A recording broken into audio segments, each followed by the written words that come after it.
All right, everybody, what is going on? Welcome back to the channel. Let's get into let's go over player news here first. Let's go over player news first, and then we're gonna jump into rankings for the week. I still got to get out my video for Survivor this week. Peanut Butter, what's going on, man? What's going on, bro? So let's go over just news for the day. I'm sure a lot of you guys who keep up with this know this stuff already for the most part. I'll start off David Montgomery here, questionable for Thursday. I'm thinking he's probably going to play. You got A-Chain off waivers in your home league. Good job, man. Attaboy. It's good stuff. Yeah, somebody played him last week in my home league, so yeah, I mean, somebody already owns him in my league. Back to Montgomery. He's probably gonna play, I would think. We'll find out more really by tomorrow morning, tomorrow afternoonish before the game, obviously. Questionable. I believe Watson's gonna play. So we do have Christian Watson news. We'll get to Christian Watson here in a moment. But Monty, questionable. I would suspect he's going to play. Obviously, double check if you own him before you put him in. Some of these guys that are coming back from injury, unless it's like Eckler or somebody like that, I'm not quite sure I'm playing him unless it's obviously somebody like Eckler. Watson's, it really just depends on the guys you guys have in front of them or the guys you have around them. Would be, depending on whether or not I started them or not. But Monty, I would start him if you're really light at running back and you don't have a bunch of other guys ahead of him. So Austin Eckler, ankle returning to practice Wednesday. He's been out since week 1 with the high ankle sprain, seen on the practice field with his helmet on Wednesday.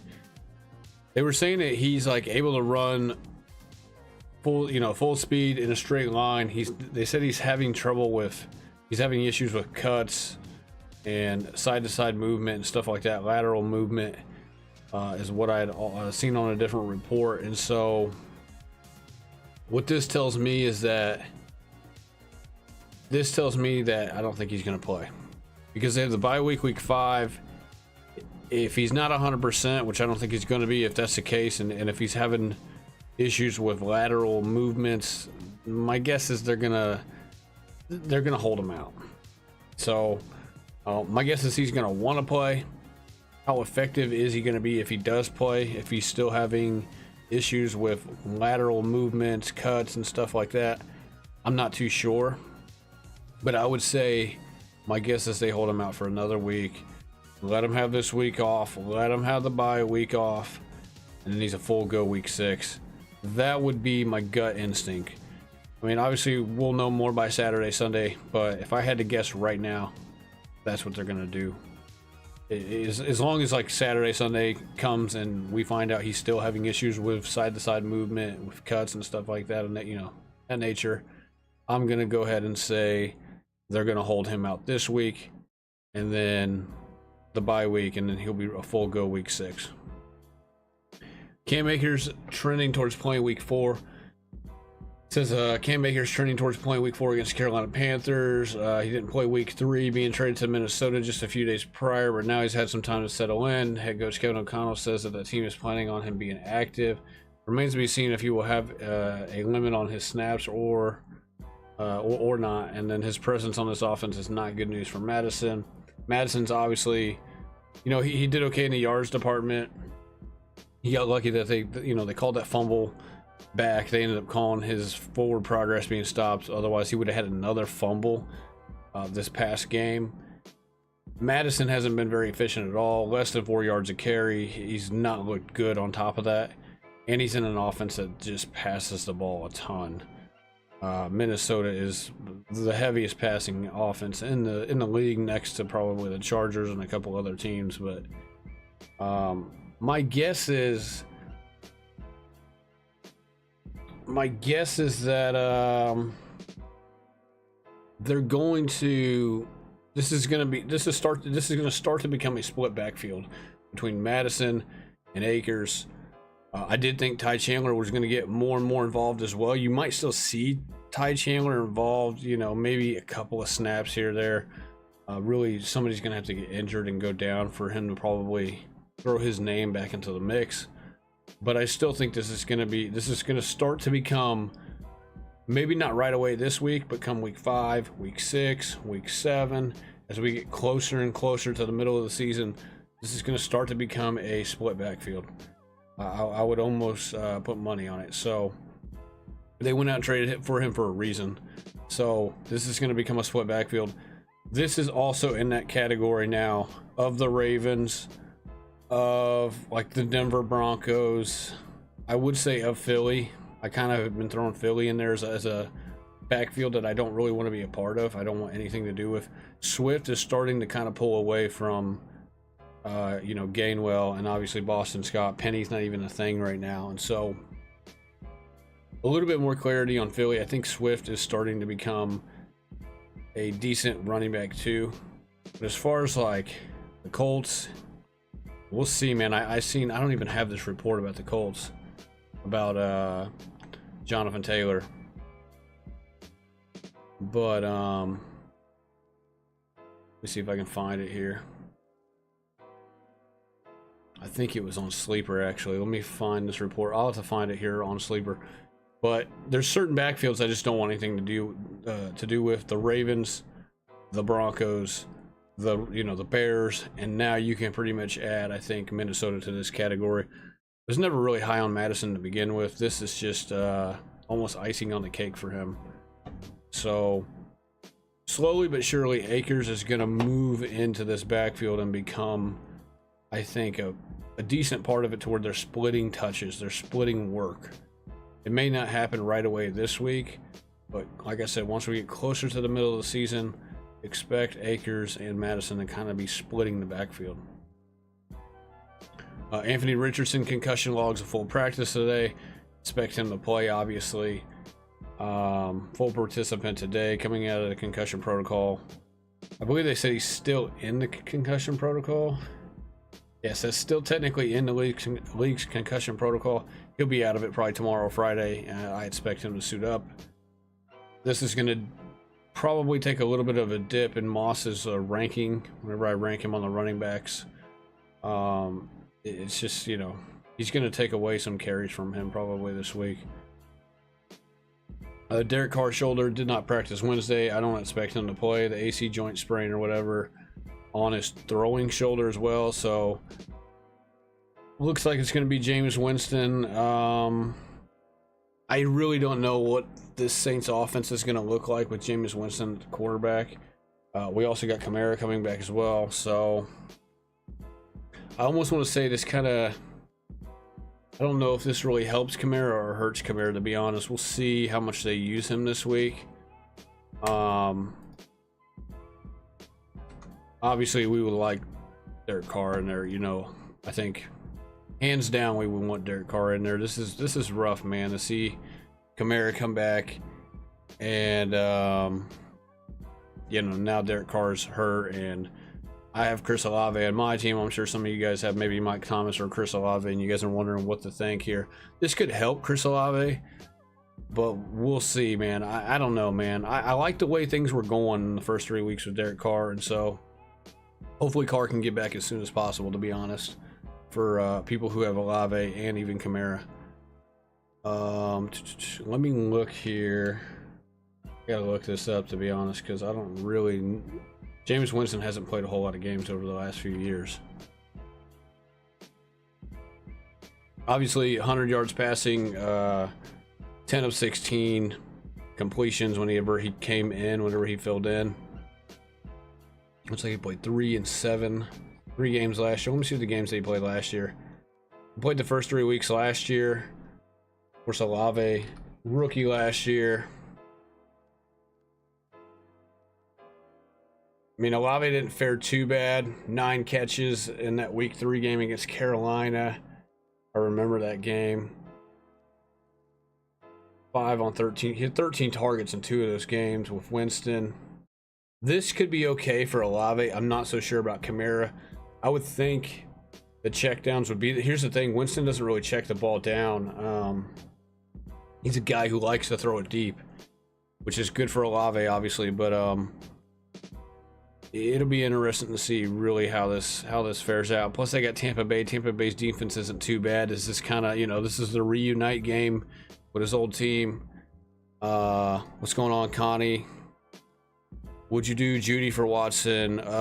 Shane, you got to elaborate for me. I believe that's Judy, right? You just misspelled it. Which Watson?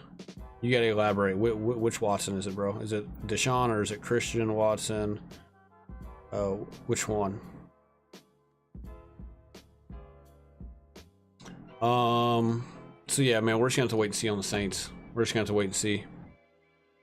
I traded Tank Dell and Madison for Joe Mixon, needed a better starting running back, and I'm deep at receiver. Okay, that's not bad. I just traded Mixon today, actually, so I'll get into my trade, but I don't mind it though. I don't mind trading for Mixon. I don't mind trading him, and I don't mind trading for him. It just depends. I don't know if I'm giving up Tank Dell for him. Madison, I really don't care about Madison at this point anymore anyways. Never really did to begin with, but definitely don't now. I mean, if you're deep at receiver then and you're going to be okay without Tank Dell, then yeah, do it. Brandon Ayuk, shoulder limited in practice again today. I expect him to play. We'll see if this lingers on throughout the year. Hopefully not if you're an owner of him. I don't really own much of him. I do like him, and I do think he's a good receiver. So hopefully if you own him, hopefully this does not linger on, and this is just maybe like a small little like sprain or whatever that he had from 2 weeks ago. He's had an extra half a week because they played the Thursday night game, so I expect him to be okay going forward. Let's just hope that this does not linger the rest of the year. Debo, ribs, knee, not slated to practice today. Expected to be held out of practice as he nurses the rib injury which was suffered in the 4th quarter over the Giants last week on Thursday Night Football. Head coach Kyle Shanahan mentioned that Samuel is working through some knee issues as well. So this is a little bit concerning. My guess is it says not slated to practice today. Maybe they were just going to give him the day off to kind of nurse, his knee and his rib or whatever. And so we'll know more tomorrow. I think if he misses practice tomorrow, like I said, Thursday and Friday practices, really you could kind of throw Wednesday in there as well, I guess, if it's for the Thursday night game. But Thursday and Friday practices are the important ones. If guys miss Thursday and especially Friday, you can pretty much bank on them not to play this week. So Yeah, Ryan. Yeah, I'm answering questions as well. I'm just going over the news real quick, and then I'm going to jump into rankings. But I will answer you guys' questions as well throughout the stream. He really wanted Tank Dell, so I wasn't complaining. Okay. Yeah, I mean, I like Tank Dell. Tank Dell, I think, is a... Like, if you're picking up Tank Dell off the waiver, if you got him yesterday off the waiver, he could be a league winner for sure. I think I saw Debo land on top of the ball in the game. Yeah, that's really kind of what happened with kind of what, yeah, I mean, for the rib injury for Debo, he kind of landed on the ball when he came down. Ayuk a couple of weeks ago when he got pretty much driven into the ground on his shoulder or whatever. That's why he had the shoulder injury, and that was like in the first quarter of the game too. So definitely something to monitor for both of those guys. We'll know more, I think, tomorrow and Friday for sure. I think Ayuk is probably going to play. Debo is a little bit more up in the air. Like I said, we'll know more Thursday and Friday. Christian Washington, hamstring, questionable to return Thursday. They actually already said, I seen something come over Sleeper saying that he will play. He will make his season debut tomorrow against the Lions. I would be hesitant to play him. First game back from hamstring, they might have him on a snap count. I wouldn't be shocked if they did. We usually see guys that come back with hamstrings, you know, after they've been out of several weeks, they usually come back on a snap count, or they even if the coaches say that they're not gonna be on a snap count, they usually at the end of the game, whenever the game's over, you go back and look, and you're like, oh, the guy only played 60% of the snaps. You know what I mean? And so I'm telling you guys right now, I'd be hesitant to play him. He's gonna be, I think he's gonna be a touchdown or like a big play touchdown, or just a big play in general, dependent on being a decent play this week. If I'm being honest, it's a Thursday night game. Thursday night games usually aren't good for fantasy points, you know, for players anyways. He hasn't been in the offense for the last 3 weeks, and so I would be hesitant to play him this week. I'm really, look, I own him in one of my leagues, and so I would be hesitant to play him. That's just my advice for you guys. If you want to play him and you're not deep at receiver, you need to play him then. But if you have better options, I would give him a week and just see what he does. See how much they use him, because my guess is they're going to have him on a snap count. I would probably put money on it. Like, he's not playing 100% of the snaps. He's not probably playing 90%, if I'm being honest. Ryan Kennedy says, who to start? Christian Watson, Hollywood Brown, Cam Akers, Najee Harris. I also have Saquon, but it's a Monday game and he probably won't play. I think Saquon will play, if I'm being quite honest. We'll see. I really would be shocked if he played, but everything that I'm seeing on the news wire and stuff, it just seems like he's going to play. It sounds like he's going to play. This is a tough one, man, because I don't like Najee at all. Cam Akers is off the board for me. There's no way I'm starting him this week. Hollywood Brown's got the Niners. I think Hollywood Brown, even though he's got the Niners, I would still potentially play him. The Niners secondary isn't quite as good. And I think the Arizona Cardinals are really not too bad. They're going to be playing from behind. They're going to have to throw the ball. Hollywood Brown's going to be a part of that. There's a chance that the Niners just wreck this game completely, and you see a lot of like punting from the Cardinals. But I really don't want to play Christian Watson though either. It's a tough one. To me, it's between Hollywood and Najee. Gosh, but how can you trust Najee right now? I'm going to go on a limb and say Hollywood Brown. Akers is definitely off the board. To me, Christian Watson's off the board. I would start Hollywood Brown over Christian Watson this week, I believe. I mean, it's close, but I need to see something from Watson first before, you know, I need to see he makes it through the game healthy, and my guess is they're not going to play him as much as what he's probably used to playing. Like, you're not going to see that 80% of snaps like you were seeing towards the end of the year, would be my guess. I'm going to go ahead and say Hollywood Brown, especially if it's PPR, full PPR, give me Hollywood Brown. Trade Derrick Henry for Mixon, James Cook, and Zay Flowers. Bro, if you can trade Derrick Henry and get all three of those guys, it's a smash. I don't know who would give you that, but yeah, if you could trade Derrick Henry for Mixon, James Cook, and Zay Flowers. Are you asking me Mixon or James Cook? Or are you saying Mixon, James Cook, and Flowers? If you want the two guys that I think you should get, it should be James Cook and Zay Flowers. Forget Mixon. If it's all three of them, then take all three of them. If it's Mixon or James Cook, give me James Cook and Zay Flowers. Or give me James Cook and Flowers. No, I meant one of Mixon or Cook. Okay, yeah, give me Cook and give me Flowers. Give me Cook and Cook is a very explosive running back in a more high-powered offense right now. I think we can pretty much all agree that the Bills are a little bit more high-powered offense than the Bengals are right now, with the way Burrow's playing and the injury and everything. Mixon's an older running back who I think is touchdown dependent pretty much every single week. Trust me, I know. I just traded him. I've owned him the last 3 weeks. I just traded him. I'm looking to get rid of Mixon off of his game that he had this week, and I did today. I probably could have got a little bit more for him, but at the end of the day, I'm not really disappointed in what I got. Of course, in my league, I got killers. I don't have guys that you can really screw over because they know what they're doing. But obviously take Zay Flowers. Cook, in my opinion, is a better fantasy running back than Henry this year. And I think it's going to be close between him and Mixon. Mixon's touchdown dependent. Mixon's also older, so give me Cook. Cook, if Cook starts scoring touchdowns, man, which he will eventually, he's going to start getting in the end zone eventually. He's just a more explosive guy. He's younger. He can catch the ball out of the backfield a lot better. They really throw him the ball a little bit more than what Mixon's probably going to be getting. So yeah, give me Cook and Flowers, bro.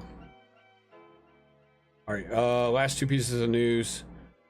Sanders and Young, really, both Carolina guys here. Sanders groin logs, limited practice. He's probably going to play. He's a start if you own him.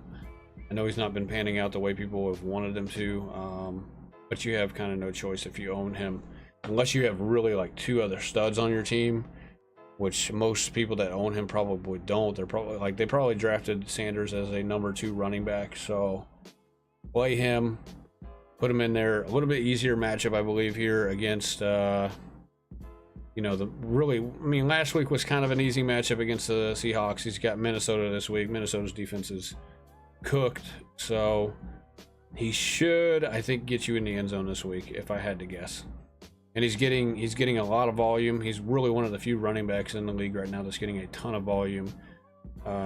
Most of their running back snaps for their respected team. So play him. Bryce Young ankle practices in full Wednesday. Probably going to be back. I do think, if you owned like Thielen and those guys, and Hurst maybe not so much. Hurst didn't really have a very good week this past week, but I know Thielen, probably a better guy to own if Dalton is the quarterback. Dalton's probably better as far as fantasy goes for those guys. We'll see. I mean, if Bryce Young is able to play, he's going to play. They're not going to start Andy Dalton over him. So they spent first round pick on him for a reason. He's a starting quarterback. They're not, if he's ready to go, they're not going to play Andy Dalton just because the offense looked better. So expect him to play as well. All right, let's go into, see, we got a question here. Francisco just got offered Cooper Mixon for St. Brown, full PPR. My team is Lawrence, Pollard, Walker. We got 2 really good running backs. Got Jefferson, St. Brown, Ingram, Debo, and McLaurin. Debo's your flex. I got Dell on a bench with no RB depth. Should I do it?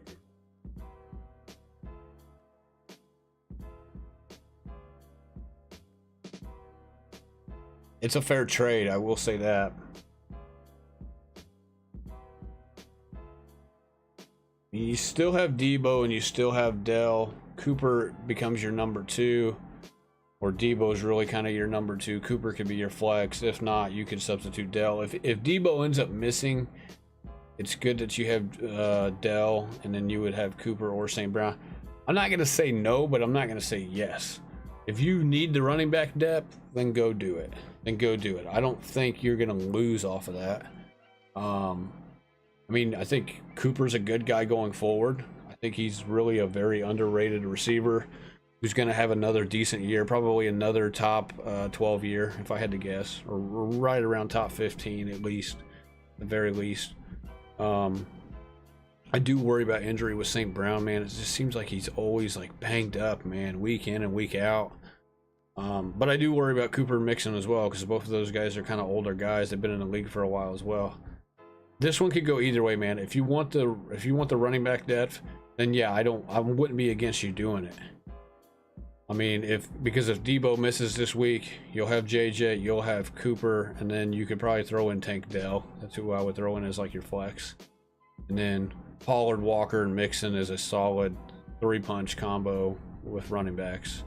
I mean, really, I would make sure I had depth behind Walker, but in Pollard, but both of those guys are top 5 running backs right now. So yeah, do it. Do it if you need it. If you need the running back depth. Guys offering me Najee Harris, Khalil Herbert, or Dameon Pierce for Tank Dell. Najee Harris, Khalil Herbert, or Pierce for Tank Dell. I'm sending out Dell, and I need a running back. To be honest, which one? Why is everybody selling Tank Dell, bro? Like everybody just got this guy off the waiver, and now we're selling him. I mean, I get it, man. If you need, I don't know, bro. Right now, in my league, I know a couple guys who own Tank Dell.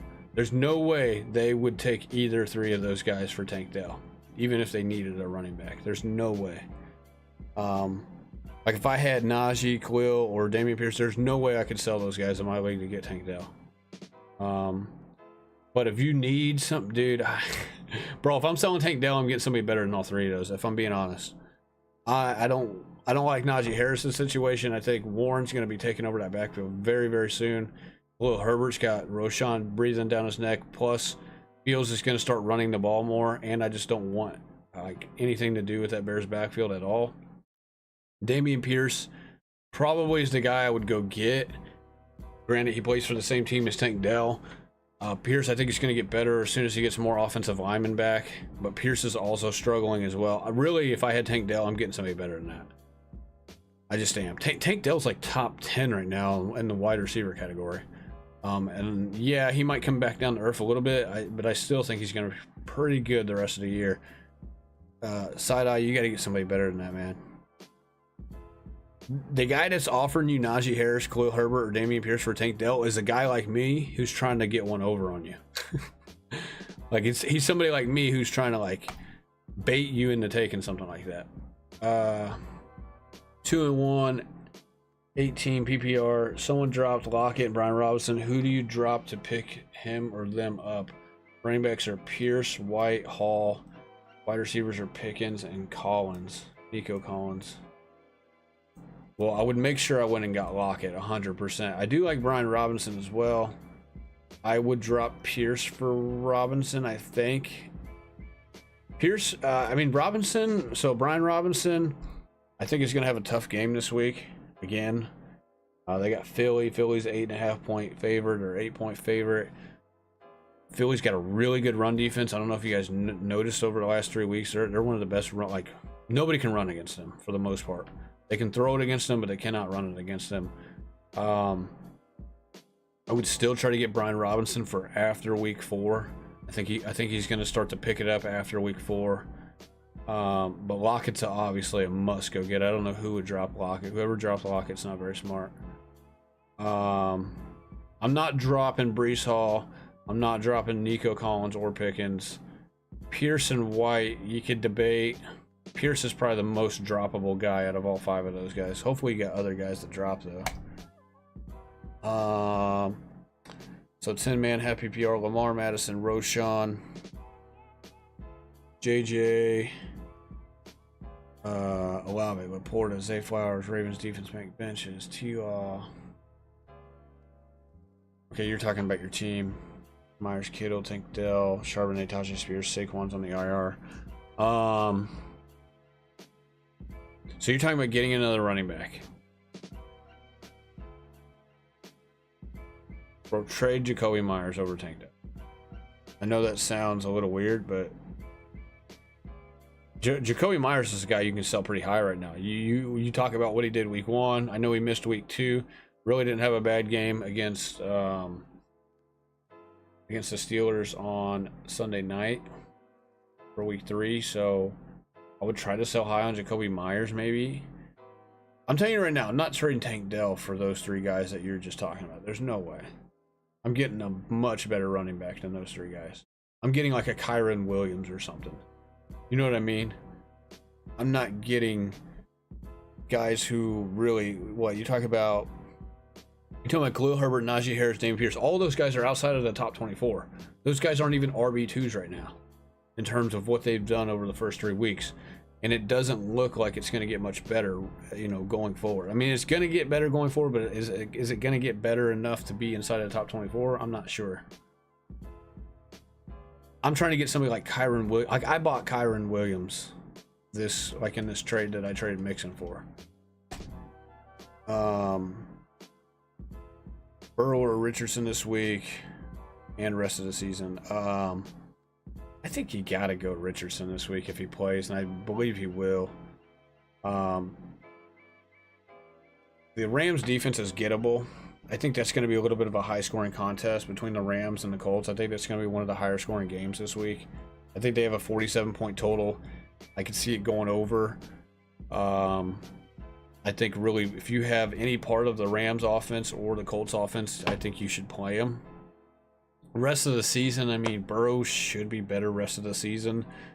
We've got to get a couple more weeks of his calf hopefully getting healthy, which obviously is going to be tough depending on how much playing time he gets here and there. But, I mean, obviously he's going to play, I think, you know, every single snap. He escaped the Monday night game without really re-aggravating it. Limited in practice again today, so...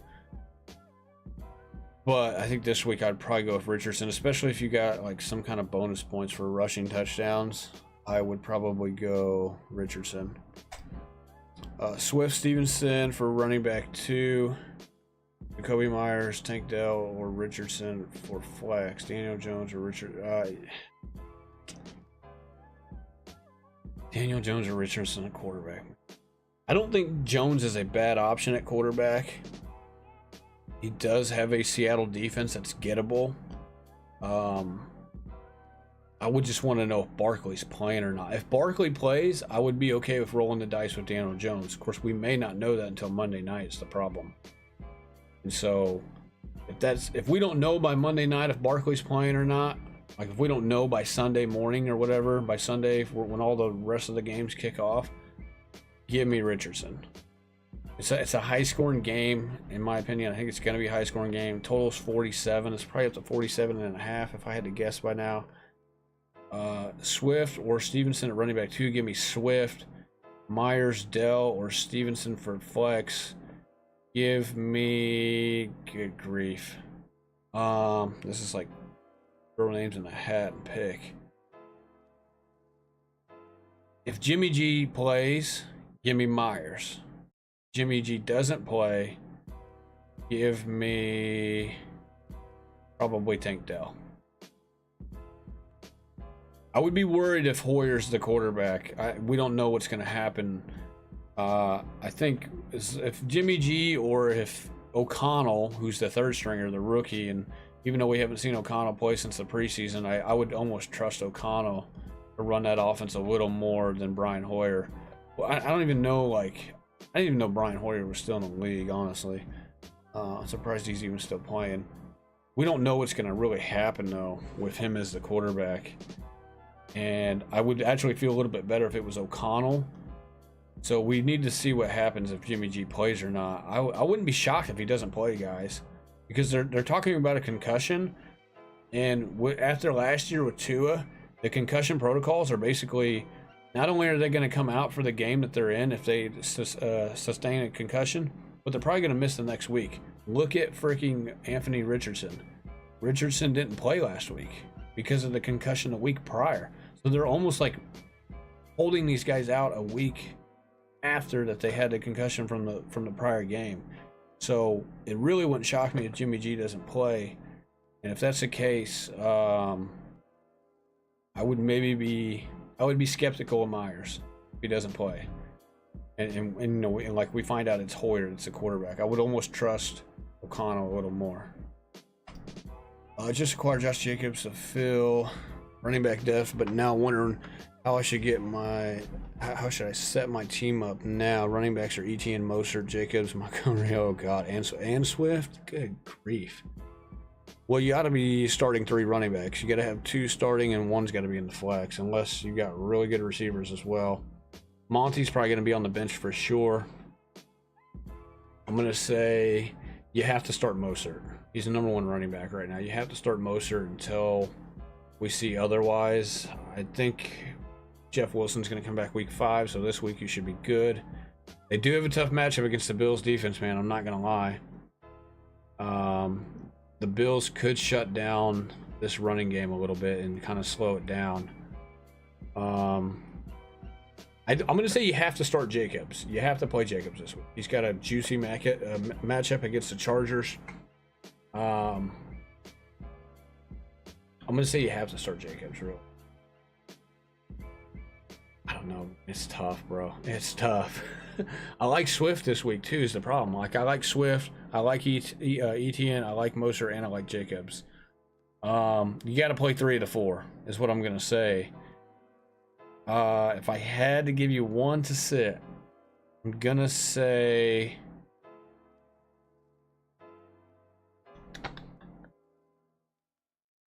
I think Etienne bounces back this week. I think the Jaguars bounce back and win this game in London. The London game, I don't think is really a high point total is the problem. I think it's like a 43 point total. It's a tough one, Johnny. I'm not gonna lie, bro. Bro, why'd you go get Jacobs? like, do you not need a receiver or anything? Like, you got plenty of running back depth now, bro. Like, it's pretty deep now. I don't know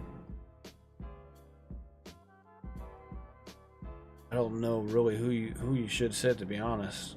I'm gonna say, let me see here. Get such a big total too for the Dolphins and the Bills game.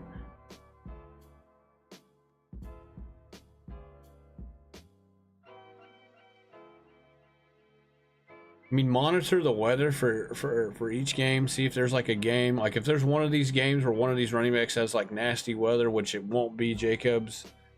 It probably won't be Etienne because they're playing in London. Although we'll have to double check, obviously. Mostert could maybe be in a little bit of a rain-covered game. I don't know what I don't really know what the weather is up in Buffalo right now. And Swift has the Commanders noon. I'm gonna say Swift's probably the odd man out, but barely. I don't know, dude. I almost want to start Swift over Jacobs though, or even Mostert maybe. I think Etienne's locked in for sure.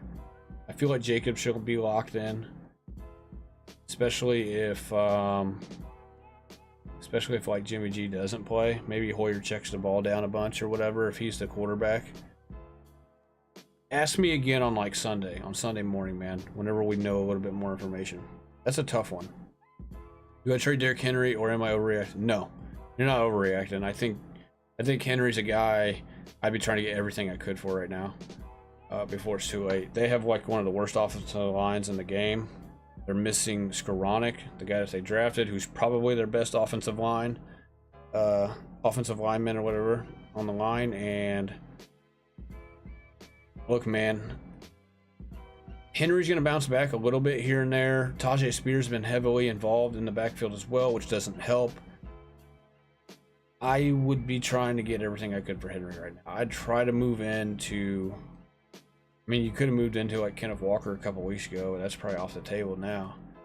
I'd be trying to move into a younger running back who's kind of starting to rise. You know what I mean? Maybe you could get into Kyren Williams. Kyren Williams had a bad week this week. Really not even a bad week, just not as good as the first 2 weeks. You know, and obviously, really the Rams kind of played a little bit mediocre. Stafford missed some passes to him on the check down, so his stat line doesn't look quite as good.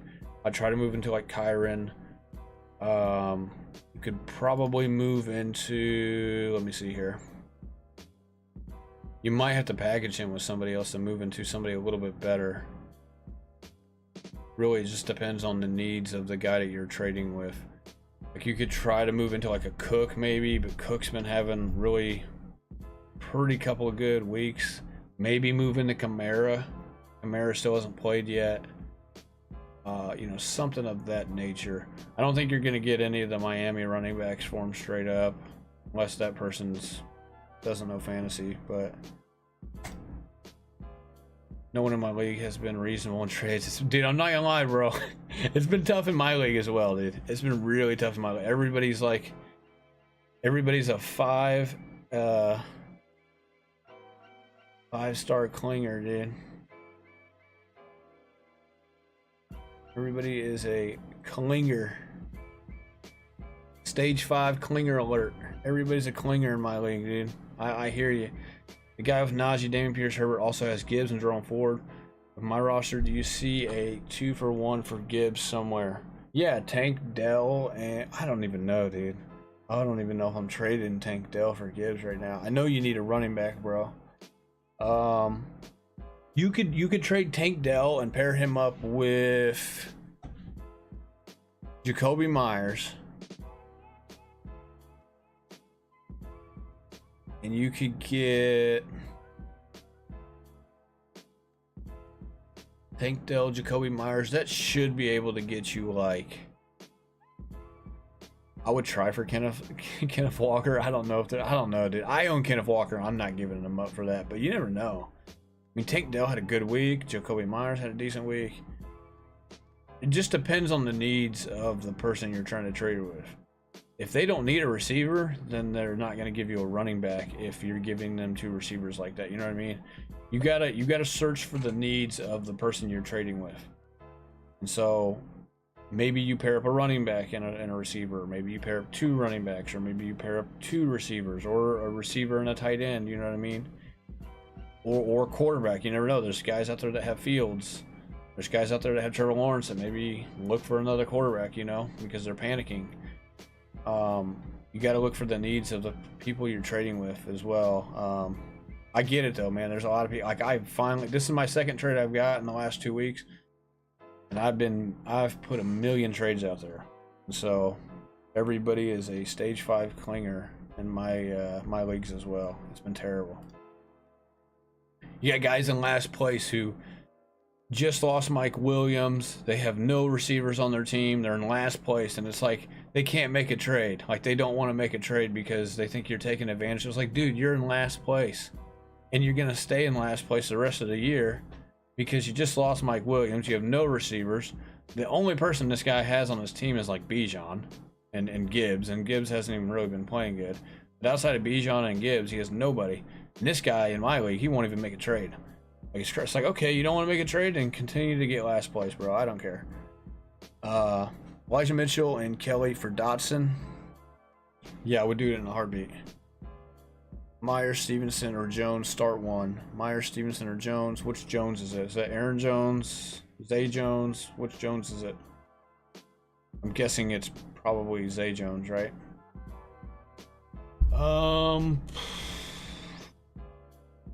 If Garoppolo plays, give me Myers. If not, give me Stevenson, probably. If it's Zay Jones, I might take a week to see what happens. They've been using Kirk a lot the last couple weeks, including the game that Zay Jones played last. So I'd be curious to see kind of like what they're doing with the role of those 2 guys in this week, now that Zay Jones missed a week. Would you trade Mahomes? Would you trade Mahomes, Higgins for Burrow? Mahomes and Higgins for Burrow Hill. Ooh, that is a tough one. I probably would. Unless you're in a league where like quarterbacks can get you a ton of points because there's some kind of fancy scoring system. If there's not a fancy scoring system for quarterbacks, I would. That's Tyreek Hill, I'm guessing, right? That's not like Taysom Hill. If it's Tyreek Hill, then yeah. Tyreek Hill's probably wide receiver 1 this year, if I'm being honest. Thanks for the advice, man. Hopefully they'll loosen up their grip. It's a guy with Danny Dimes and Geno Smith, and he doesn't want to all, and he's 0-3. Yeah, dude, some people, bro, I'm telling you, dude. And I actually have some people who are pretty, like, they're pretty knowledgeable. Usually it's the people that, like, if you have a bunch of guys in your league that aren't knowledgeable, they're usually guys you can take advantage of. You're saying this is Aaron Jones. Ooh. If Aaron Jones plays, then I think you have to start him. I worry about him re-aggravating his hamstring in the middle of the game. But if Aaron Jones, like, so this is Aaron Jones and not Zay Jones. You're talking about this one. I'm going to say Aaron Jones, bro. Like, you have to start him. Aaron Jones is like, he's been the most explosive player, obviously, since week 1, which was when he played last. But I worry about him re-aggravating his hamstring, and that's going to suck for you. I don't want to tell you to start a guy and then he gets hurt, you know, in the middle of the game, and then you get like 4 fantasy points from him because he only played the first quarter. But I do think you have to take that chance if he plays because he's just that good of a fantasy player. So, and they haven't gotten any production out of Dylan, Patrick Taylor, all the other running backs on the roster. Do you think he'll play? I don't know. I'm gonna say yes. Maybe he doesn't. If he doesn't play, give me Myers, but make sure Garoppolo plays. If Garoppolo doesn't play, give me Stevenson. I don't know if he's gonna play or not. He should, but we'll know by tomorrow, man. We'll know by tomorrow. Like you'll know before. You should know by 5 p.m. Central Time if he plays. So just wait on the news tomorrow to see if he plays or not. You know, if he doesn't play, then you'll have more time to figure it out between Jacoby Myers and Ramondre Stevenson. So, all right, let's get into our rankings here. Let's go QBs first. I'm gonna go ahead and let's see. We're gonna rank first the QB1s, the QB2s, and I'm just gonna throw guys into your bench here. I mean, doesn't really matter unless you're in like a super flex league or whatever. QB number 1 is going to be I'm gonna say I think it could be Josh Allen this week. Give me Josh Allen. They're at home. High point total. I think it's up to 54 now. I would probably take the under in that bet, but I don't think it's going to be much under. I think Mahomes will be number 2 this week. Pretty decent matchup. Jets defense, though, we'll see. The problem is that the Jets offense is just so bad, and Mahomes is going to get plenty of opportunities. Hurts will be number 3 here. Really, you could probably, you know what? I'm gonna say you could probably put Hurts over Mahomes this week. He's got Washington. A little bit, not as good of a defense as the Jets. And I really think the Eagles are starting to click on offense here, because I think they played a pretty decent defense in the Bucs. The Bucs are decent. They're about middle of the pack. Much better performance though from the offense. Plus, you're getting the QB sneaks on the 1-yard line, so it's tough to beat that right now. So we're a little. I feel solid at running back if Saquon is playing Monday night, but I don't think he will practice tomorrow. That'll be a big tell. Yeah, if he doesn't practice like Thursday and Friday, that's pretty much, yeah, you can. I don't know, man. We'll see. It is a high ankle sprain, so I don't think he's gonna play, but they've been talking, like, I've seen reports where they're just talking like he's going to. I would say if he doesn't practice by like if he doesn't practice tomorrow or Friday, I mean, yeah, you can pretty much count him out. That's usually the way it goes. Quarterback number 4. This one's pretty easy. It's gonna be Justin Herbert. Got the Raiders. Another high total game. I know he just lost Mike Williams, but they're gonna be fine. He's gonna sling it a ton.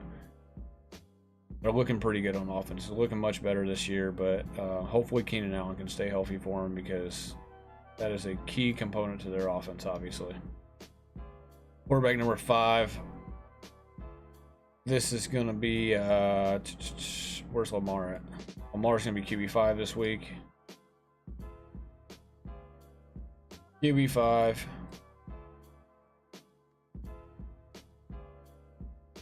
I know he's got a little bit of a tough matchup this week. What they got Cleveland, right, if I'm not mistaken. But I think he's going to be okay. I think he's going to be okay. I think Odell's coming back this week too, so that's going to help him. We need Odell to play. Get a little bit more guys down. I don't know why they're not using Zay Flowers down the field. They didn't really throw him the ball down the field at all this past week after they took a couple of deep shots against Cincinnati. Maybe that's a result of Odell not playing. I'm not sure. Hopefully if you own Bateman, I know a lot of you guys probably dropped Bateman. We need to see a little bit more out of Bateman this week as well.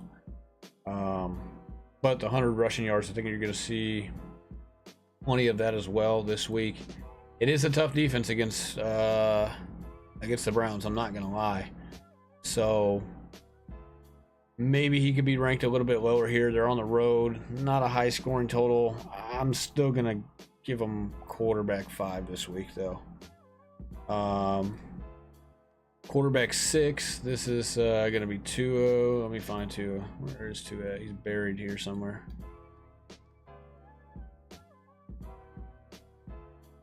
I think he's buried underneath here somewhere. Either that or I forgot to put him on here. Where is Tua? There he is.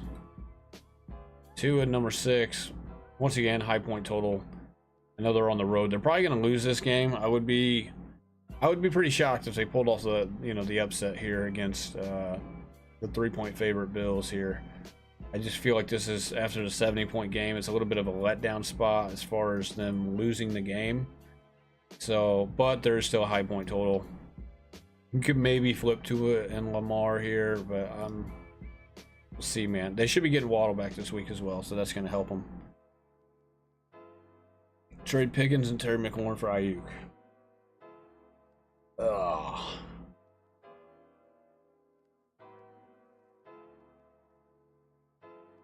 Who are your other receivers, man?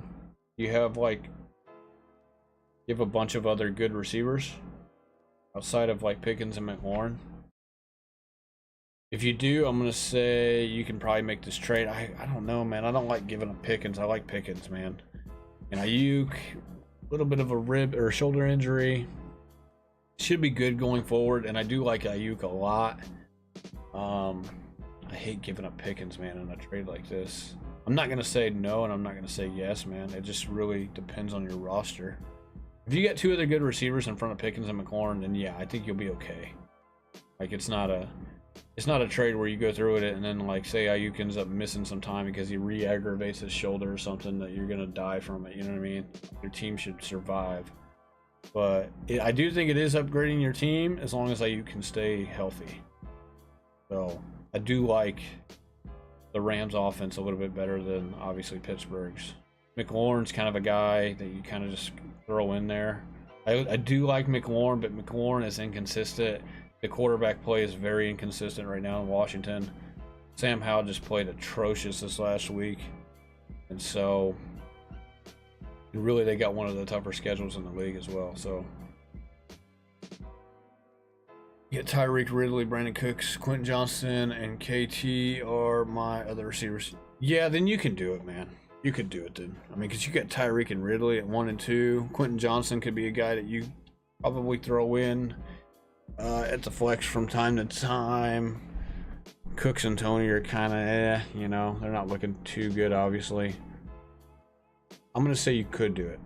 But I'm going to say you don't have to do it, though, either. If you know what I mean? If you like to hang on the Pickens and McLaurin, you don't have to. I almost feel like you should be trying to get somebody maybe a little better. Maybe like a Devontae Smith or something. I feel like I would try to get a Devontae Smith off of something like that, especially off of the semi-bad game he had. All right, QB number 7. We're going to go with... This guy's pretty steady here. He's going to continue to be steady week in and week out. Kirk Cousins. They just throw the ball too much, man, for me to really rank him any lower than this. And none of that's going to change going forward. They're going to keep throwing the ball. They they look bad. They don't play good. They end up losing another game. But the guy throws the ball so many times, it's like he keeps getting over 300 yards passing. If you have bonus points for 300 yards passing like I do in my league, it's like, he he's like a steady like 25, 30 points. He's the number one quarterback in my league right now in half PPR. So he probably is like number 2 or number 3 depending on your league.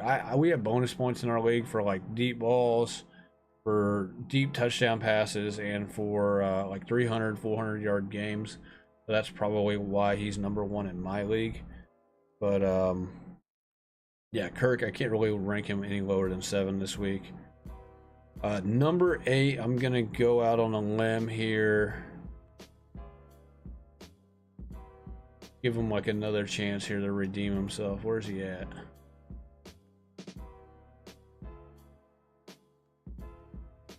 We gotta find him first. Where's he at? There, he's all the way down here in the corner. T-Law, Trevor Lawrence. I'm gonna rank him in number 8. I think this is a bounce back game for them. I'd be shocked if they lost this game against Atlanta across the pond this week. Give me T-Law here. I think they bounce back. The defense, I think, is going to give them a little bit more opportunities this week. And maybe getting Zay Jones back this week will help. We'll see. Your thought about giving away Warren Pacheco and Fields for Justin Herbert?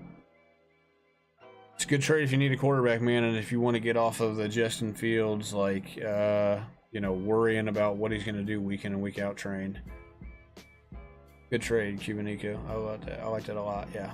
I don't like losing Warren. I like Warren, but if you package him with Pacheco, who I think is a guy you could trade pretty high right now, Fields, it gets you into a more comfortable, a top 5. He's in my top 5 this week. He's probably really in my top 5 for the rest of the season. Justin Herbert is a top 5 quarterback. He's an MVP candidate for this year. It gets you into a more, just more safe position as far as your QB goes. So yeah, there's the fantasy god. Yeah, I know he's a fantasy god this year for sure. Really, he's been a fantasy god and a late round quarterback snag that gives you a steady flow of fantasy points over the last like 6 years. Do I trade Kamara for Ridley? Maybe I could get Madison or Dameon Pierce or Goddard or Brian Robinson or Christian Watson with Ridley too. I wouldn't want to be getting Madison with him. I'll try to get maybe Brian Robinson with him. Like I said, I think Brian Robinson's in for kind of another bad week. Maybe they get game scripted out a little bit here against the Eagles again. The problem is that although that may happen, I'm telling you guys right now, Antonio Gibson is like a non-factor. He's a non-factor in this offense, I think. He's fumbled the ball again last week. Coach Eric Bieniemy is not going to put up with that crap. He's going to be riding the bench. You're still going to see tons of Brian Robinson. I do think that, obviously there's a chance that he gets phased out of this game. He gets game scripted out again. But after this week, moving forward, once they get into week 5, week 6, I think Brian Robinson's going to be a guy you want kind of down the line, between these guys. Maybe Christian Watson as well, if he can stay healthy. Madison and Pierce and Goddard, though, I would want Robinson over those guys, and I'd probably want Christian Watson over those guys too. But if you want running back, go get Brian Robinson. Madison's like at the bottom of this list with Goddard. So, yeah, get Ridley, get Brian Robinson. I would take that in a heartbeat for a Kamara. Although, you could keep Kamara too. I don't really know what the rest of your roster looks like. I'm guessing you need a receiver, though. I'm going to go get Ridley for him. All right, QB number 9. Let's go Joe Burrow. I think Joe Burrow's kind of top 10 this week again. You're playing him, guys. If you have him on your team, you're playing him. Unless you have him and Lamar Jackson or something on your team, or him and Justin Herbert on your team for some reason, you're playing him. And I think he's top 10 this week. Not the greatest matchup against Tennessee, but I do think they're going to have to throw the ball. Tennessee's got a really good run defense. I think if you're looking to sell Mixon, this was the week to do it before he plays Tennessee. May not have the greatest game against Tennessee. Maybe he does, maybe he doesn't. But Tennessee's been really, really solid against the run through the first 3 games. So I think Burrow's gonna. I think they're gonna try to replicate much of what they did on Monday night against the Rams, throwing it, getting Jamar Chase all over the field, in the slot, outside, getting him more involved. I think they're gonna start doing that a little bit more going forward. So Burrow, number 9. Number 10 is going to be. I'm going to say Anthony Richardson. Anthony Richardson, you got to play him if he's there. You got him. The rushing upside, you know, I think it comes back here. He's got a pretty juicy matchup against the Rams at home. You know, good weather, obviously, inside the dome. Give me Richardson here, number 10. Unless there's like some odd reason that, like, for some reason they end up going with Gardner Minshew. You know, we get some like late news or something or some crap.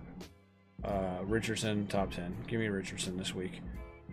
Number 11. This is where it gets like into like, okay, we're kind of taking guesses here. I'm gonna go out on a limb here and say Purdy.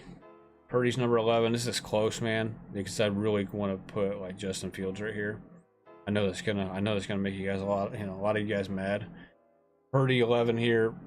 Juicy matchup. The only thing I worry about Purdy is if they get too far ahead. They're 14-point favorites.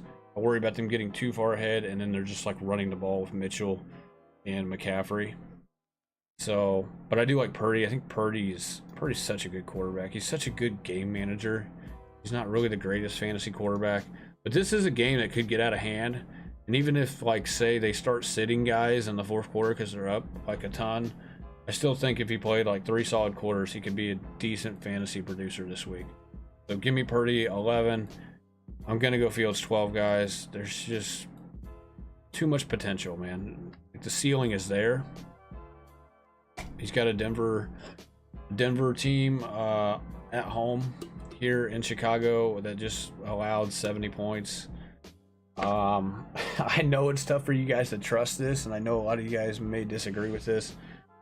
And I may give Fields another chance here in this league that I have him in, just because of the rushing upside. And like in this league that I have him in, it's like 12 points if he runs in a touchdown instead of 6. And so I guess if I'm really going off of my league, I kind of have to rank him here. You could rank him obviously in the QB2 spot.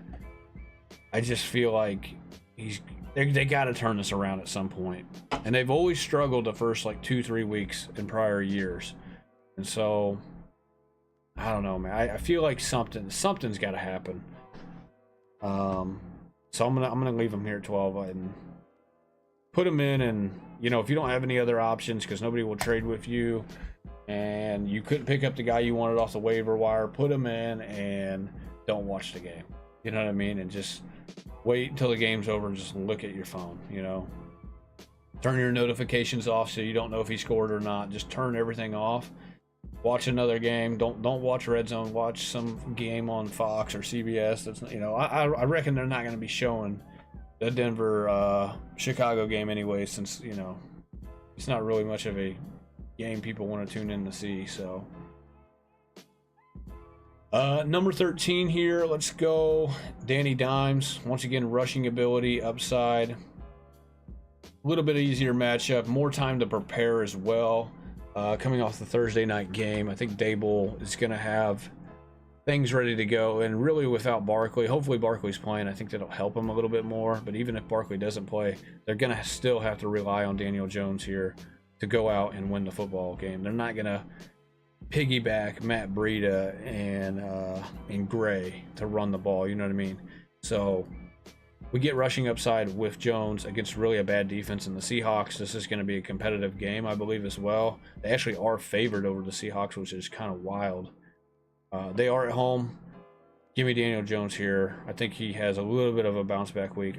You know, played against one of the best defenses in the league on Thursday night.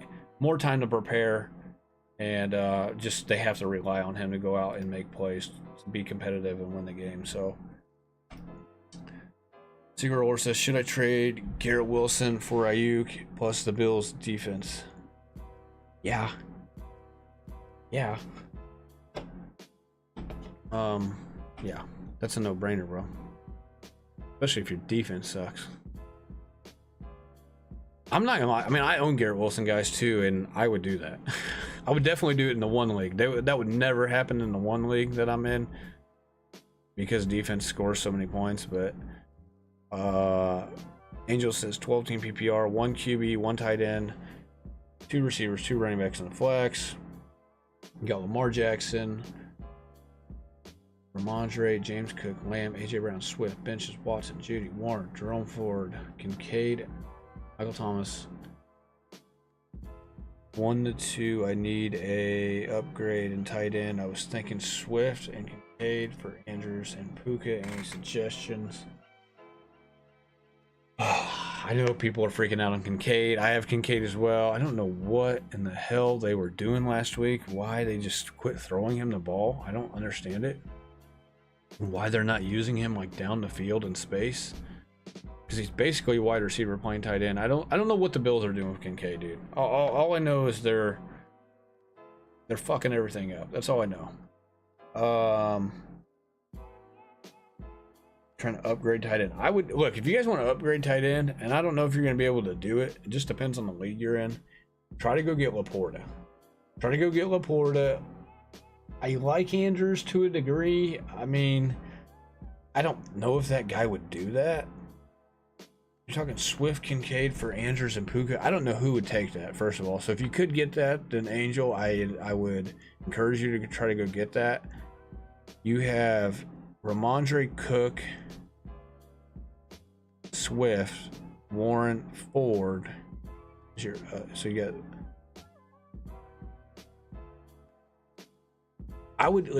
This is what I would do. I would try to package like Jerome Ford instead of Swift. Like if I'm picking I'm like, hey, should I get rid of Jerome Ford or should I get rid of Swift? I would try to give him Jerome Ford instead of Swift. Try to talk Jerome Ford up. He scored 2 touchdowns this past week. He ran for over 100 yards whenever he filled in for Nick Chubb the week prior, and he caught a touchdown pass that week. You know what I mean? Play Jerome Ford. I just traded Jerome Ford in my league. I traded Mixon and Ford. I packaged both those guys. I'll go over what I got for my trade after we're pretty much done here, but I don't know who would take that, but I think you are kind of winning that trade. I would try to keep Swift though, Angel, if I'm being honest. I would try to keep Swift. Keep Swift, Ramondre, and Cook. Keep all 3 of those. Try to move like Ford. I would move Ford, Watson, and like you can move Ford, Watson, and Kincaid for Puka and Andrews. I think that would be a good trade for you. You get Puka to kind of replace a questionable Christian Watson who we don't know. You know what I mean? Maybe you wait for Christian Watson to play tomorrow and see what you think before you move him.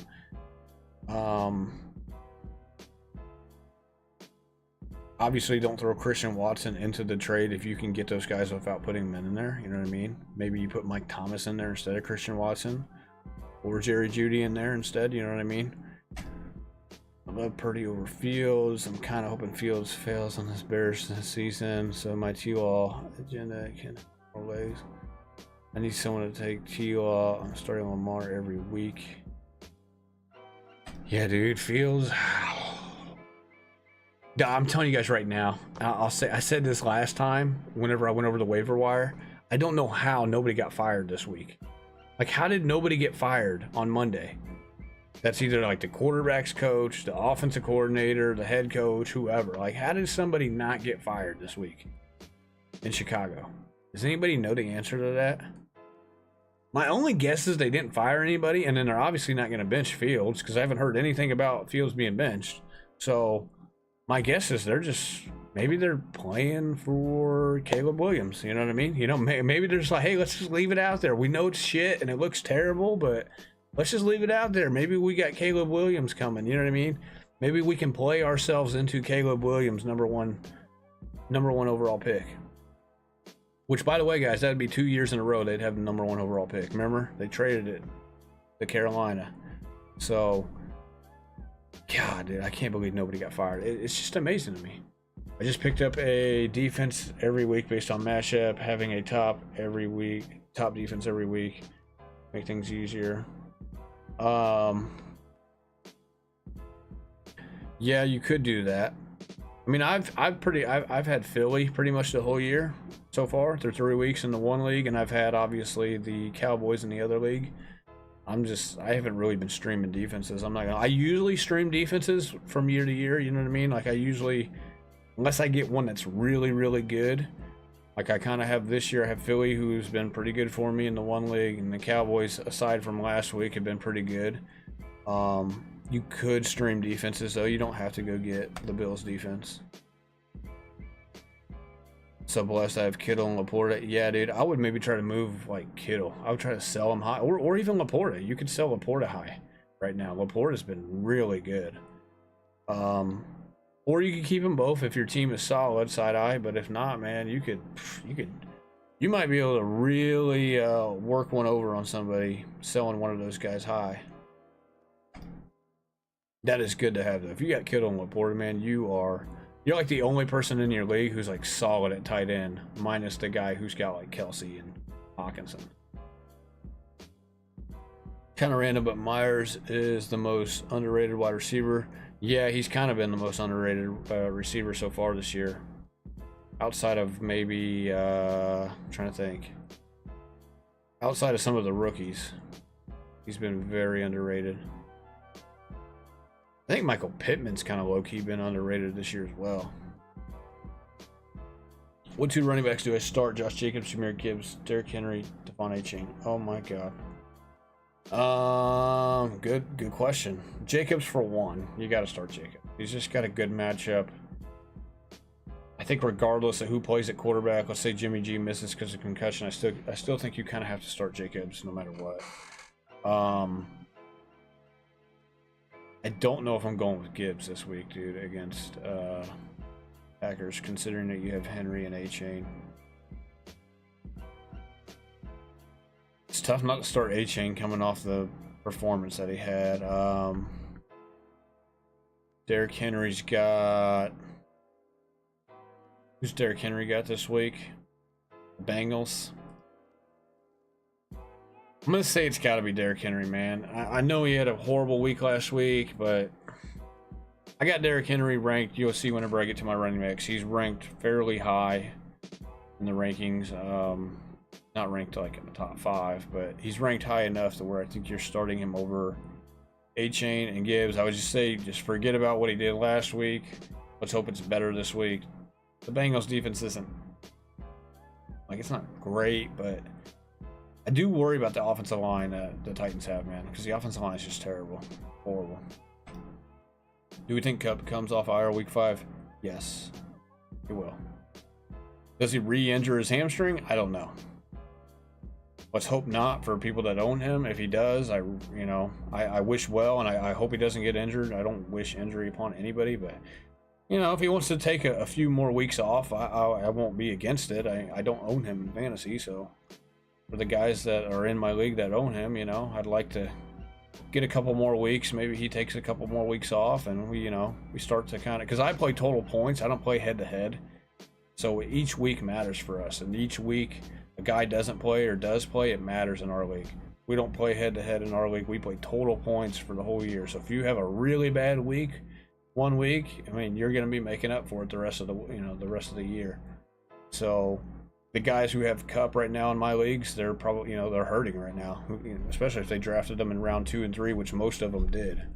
So I have a long question. Don't worry about it if it's long. Fields to the Broncos might work. Chicago's dog water. Fields still has a ton of upside. Yeah, it'd be weird to...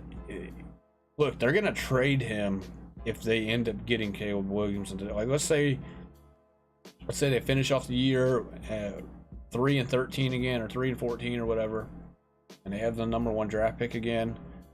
They're going to go get Fields or Drake May. I don't know who. My guess is they're going to go get Caleb Williams. That means they're going to trade Fields somewhere. I don't know where he's going to go, to be honest.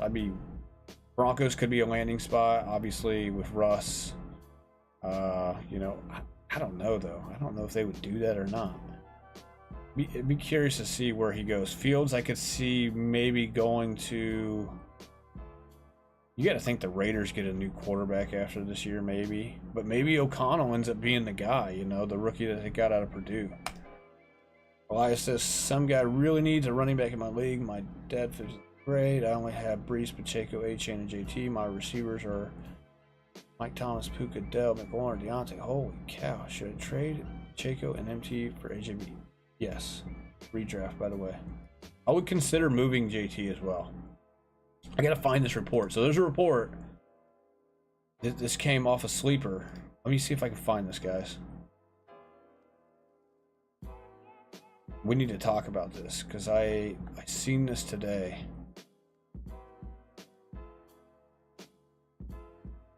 Where is this? I seen this today on Sleeper. And this is what I was worried about with Jonathan Taylor, guys. I know a lot of people have been like hyping up like his coming back here week 5 after he gets off the IR. Gotta find this. Maybe it's here.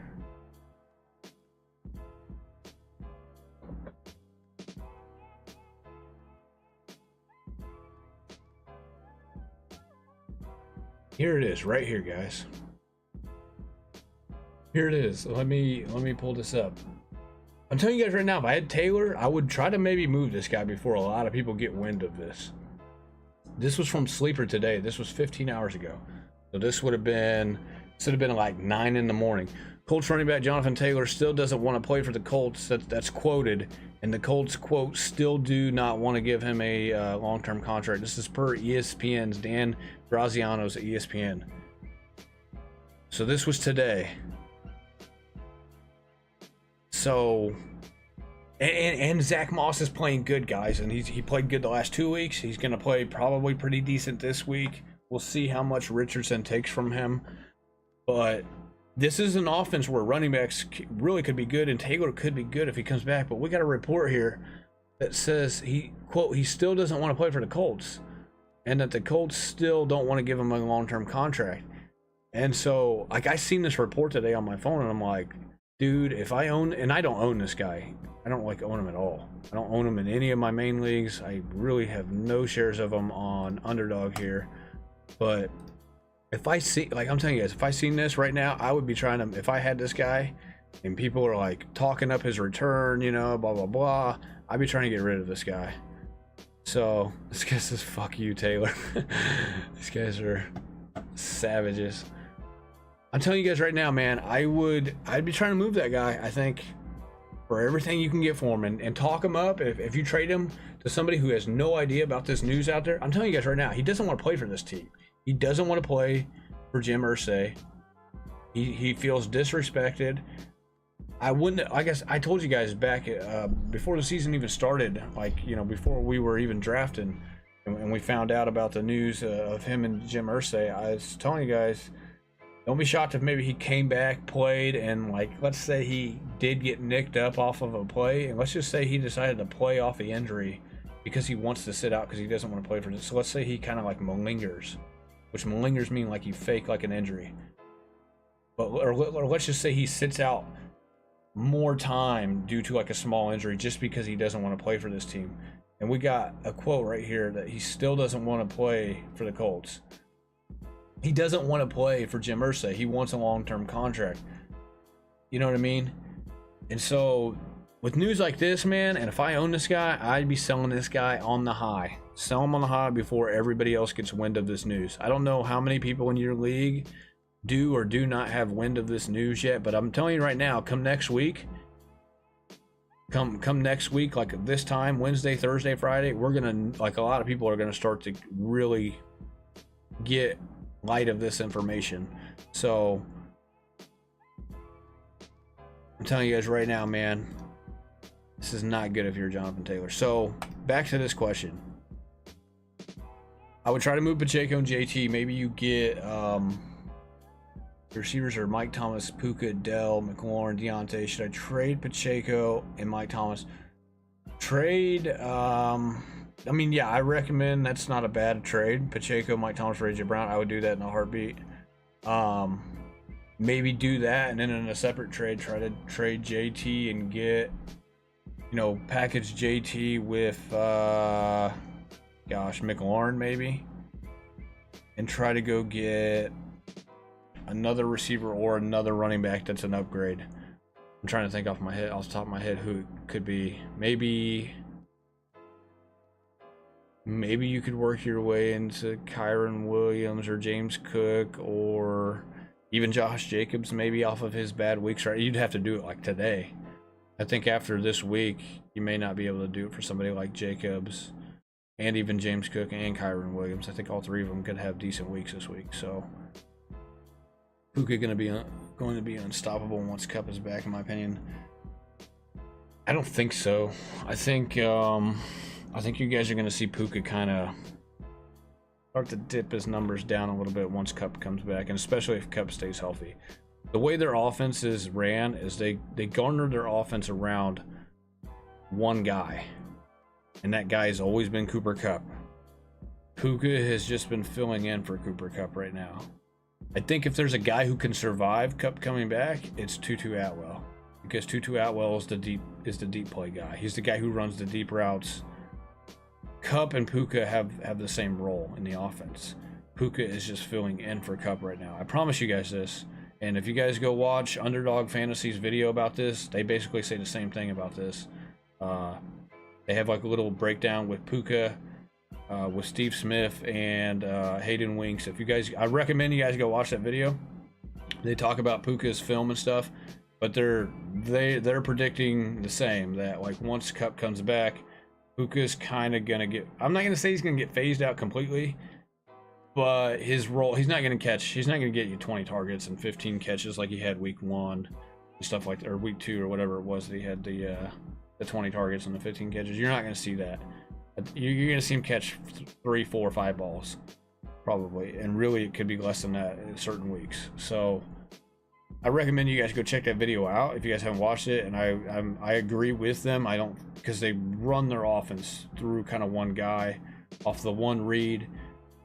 Tutu Atwell and Van Jefferson, either or, probably going to keep running the deep routes, the clear out routes, and stuff like that.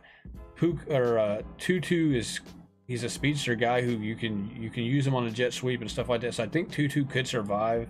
He's not going to be super efficient every single week, but I would say, if I'm a betting man, which I am, I would say Puka's, I don't know, maybe try to trade him on the high. I don't know. The thing is if Kupp gets injured again, if he then Puka's good again.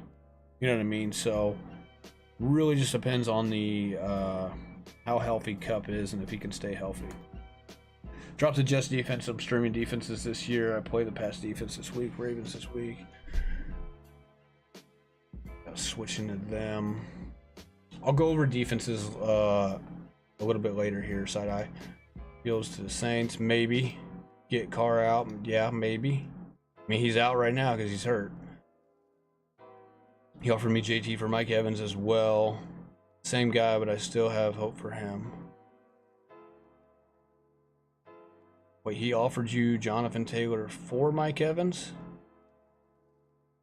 I'm not. If I have Mike Evans, I'm not trading away Mike Evans for JT. Not doing it. Not with the piece of news I just seen. There's no way. Week 1, I traded Kupp and Mike Evans for Justin Jefferson, and that guy is now 0-3, but he has Kupp and Jonathan Taylor coming back soon.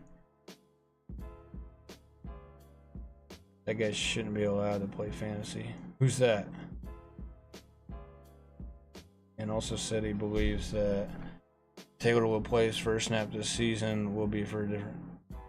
Yeah, I wouldn't be shocked, dude. I mean, that's the thing, and like, that's the only thing I can tell you. And really, if you have JT and you hold on to him and you don't trade him, you're hoping that he gets traded ASAP and that he goes to a place that is decent, maybe like the Chiefs or something. That would be crazy. I don't really know if that would happen, but you're hoping that he goes to a team that would use him, and obviously he would want to play for and could be efficient and be back to kind of being his old self. This is the thing, man, and usually situations like this just don't turn out. It really doesn't even matter if they trade him, in my opinion. Let's say they trade him week 6, or they end up dealing him before the deadline. Let's say, when's the deadline, guys? Is it like week 8 or something? Week 8, week 9 or something like that. It's like right before November, right? I believe that's the deadline, right? let's say like he doesn't end up playing until he gets traded, and let's say he doesn't get traded until the end of October or something, or like before the deadline. I forget when the deadline is, but so let's say he doesn't play until he gets traded. I would want nothing to do with that guy, dude. I don't want anything to do with him. With how much time he's missed and everything, dude, it's not a good recipe for fantasy football running backs, man. It's just not a good recipe. I would be off of him for the rest of the season. We'll come back next year and we'll take a look. You know what I mean? That's the way I would dissect the scenario. I would be like, I'm off this guy for the rest of the year. Next year, once he gets the full off season with his new team, we'll come back and look at it. And we'll consider everything else, you know what I mean? And maybe we'll draft him next year. But this year, I'm just off. I'm off the ship. Dan also believes that Taylor, yeah, okay. Ravens need to trade Jonathan Taylor. Buy low, yeah. Like the Ravens obviously would be one of the key teams that are in the conversation. Jacobs got to be traded in my league, so he's off the books. Just got traded off. Okay. Would you trade Kyren and Judy for Jacobs and DJ Moore? I have Kyren, Aaron Jones, Eckler, Ford, Chain. Gosh, you got a lot of good running backs. AJ Brown, Waddle, Judy, Tom. Go. Would you trade Kyren and Judy, Jacobs, and DJ Moore? I'm gonna say no. And the reason why I say no, because I think Jacobs goes down with injury at some point. So, and I like Judy over DJ Moore right now just because of the teams that they're on, and I think Judy's going to get better and better as the season progresses. I do like DJ Moore still, but we got to see something, man. We got to see something out of this Bears offense before I'm really jumping on that train. And I do like Kyren. I just traded for Kyren, and so I guess I'm a little bit biased in that regard. I mean, you do have Aaron Jones, Eckler, A-Chain, Ford. You could do it. I'm not going to say don't do it. If you feel like Jacobs is much better than Kyren, which I don't think he is, but if you feel that, then go ahead and go through with it. But it's tough, man, because you got Aaron Jones and Eckler who have been hurt on you the last couple of weeks, so I understand why. I understand your concern about running back right now. You do have Ford and A-Chain, though. If you played A-Chain last week, you were, you made the right move, obviously. I said unstable, not unstoppable. Oh, did I say unstoppable? I must have misread it. I get Mike Evans. Okay, yeah. If you're getting Mike Evans, then yeah, I would do it. If somebody came to, like, if I own JT and somebody came to me with Mike Evans, I'd be like, yeah. Now, if it's like Dynasty, probably not. But if it's like a redraft, yeah. For just this year only, then yeah, I would do it. I'm telling you guys, dude, I'm just off Taylor, bro. I'm off Taylor. I don't like being in a situation where I have guys that are in scenarios that are just like muddy scenarios. And I get it, it can come out clean if like a trade happens and he's on the field again and he's looking good. He got traded to a really good team that he fits the system really well. Like, I get it, it could be very appealing, but we got to see that happen first. Like, that may not even happen until October. And look, I'm telling you guys right now, let's say he doesn't get traded until October, like right before the deadline. Let's say the Colts just try to hold on to him as long as possible until the deadline, and they just like are trying to just see what offers they're getting, and they're just taking their sweet time before they actually take an offer for Taylor. That means Taylor ends up probably missing those weeks up until the deadline. And at that point, dude, you're not going to be able to trade that guy for nothing. He will be sitting on the bottom of your roster, and you're not going to know whether or not he gets traded or not. And you're going to be pissed off that you didn't make a move on him this week or week 5, whenever you could have traded him. I would do both. To follow up to my other question, so can I do Pacheco, Mike Thomas for AJ Brown, or JT for Mike Evans?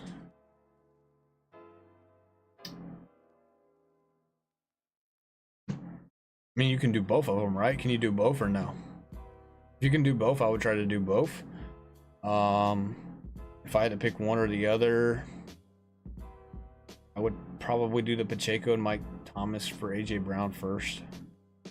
I think it's close. It's close, but I'd probably do that one first because maybe JT, maybe he ends up getting traded, and then you know what I mean. And if you hung on to him, then maybe you end up like, you know, pulling a rabbit out of the hat. Basically, you get lucky that he went to like the Ravens or something. I think it's on Halloween, the deadline. Yeah, I think it's around Halloween as well. As like I said, end of October, if I'm not mistaken. But I would do the AJ Brown one first. Yeah, I would do the AJ Brown one first, probably as well. Just in case something happens with JT and he gets like shipped to like the Chiefs or somebody. You know what I mean? Something crazy. If I do both, my only running backs would be Breece Hall and A-Chain. No one else on my bench. Yeah, that is true. I'd be hurting that running back. Breece is the guy right now. I don't think I'm starting this week. We gotta see something, man. We gotta wait till like week 5, week 6, maybe even after the bye week. Their bye week's week 7. We might have to wait for Breece until week 8, to be honest, to really start seeing production out of him. We kind of got lucky week 1. Of course, I didn't even have him in my lineup week 1, but they got to go get a quarterback, and they got to figure out this offense and stuff. So, should I trade back Patrick Mahomes, Amari Cooper, CJ Stroud for Justin Herbert, Devontae Adams, and Miles Sanders? Yes. I'm going to say yes. Zay Flowers is on the waiver wire. Drop a hunt for him. Your thought, thanks. Yes, do it, Cubanito. Do it. Do it in a heartbeat. Do it before somebody else does it. Breece or Kareem Hunt? Breece. You're talking rest of the season, Breece. Jones doesn't play tomorrow. If Jones doesn't play tomorrow... Oh, yeah, Breece. Yeah, you have to play Breece over Kareem Hunt, dude. He saw almost 50% of the snaps last week, so although he's got a tough matchup against the Chiefs, and the quarterback's not playing very well, the offense isn't very... You still got to play Kareem Hunt over... Or you got to play Breece Hall over Kareem Hunt. You have to. I traded away Tony Pollard and Kenneth Walker III, and I received CMC and Josh Jacobs. Was that a good or bad trade? Oh, God. I'm going to say it's a bad trade, bro. The reason why I say it's a bad trade is because I view... Look, CMC is really good. Don't get me wrong. I mean, you could win this trade. I'm not gonna say you can't, but I really love Tony Pollard, man. I think Tony Pollard and CMC is kind of a wash. I mean, CMC is obviously better. Tony Pollard's got some big games coming though. I'm telling you guys right now, don't sleep on Tony Pollard. He's got big games coming this week, and really just throughout the rest of the year. CMC is probably going to be obviously running back number 1, I would think, unless he gets hurt. I kind of like Kenneth Walker over Josh Jacobs though. Like I do. I'm not gonna lie, and I know I own him in both my leagues, so I'm a little bit biased, but yeah, it's close though, Pedro. It's close, man. It's not. I'm not gonna say you got annihilated, and I'm not gonna say you annihilated him, but I don't know. I feel like I would rather have the Kenneth Walker or Tony Pollard side, to be honest. We'll see, though. It's not a good or bad trade. It's kind of just, you know, it's a pretty even trade. Would you trade Herbert, Javonte Williams for Anthony Richardson and Kamara / Kenneth Walker? I have Love at QB2 and Pollard, Connor, and Breece Hall at running back. Which Herbert is that? Is that Justin Herbert?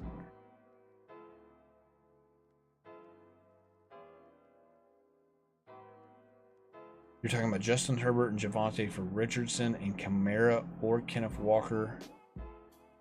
Ooh.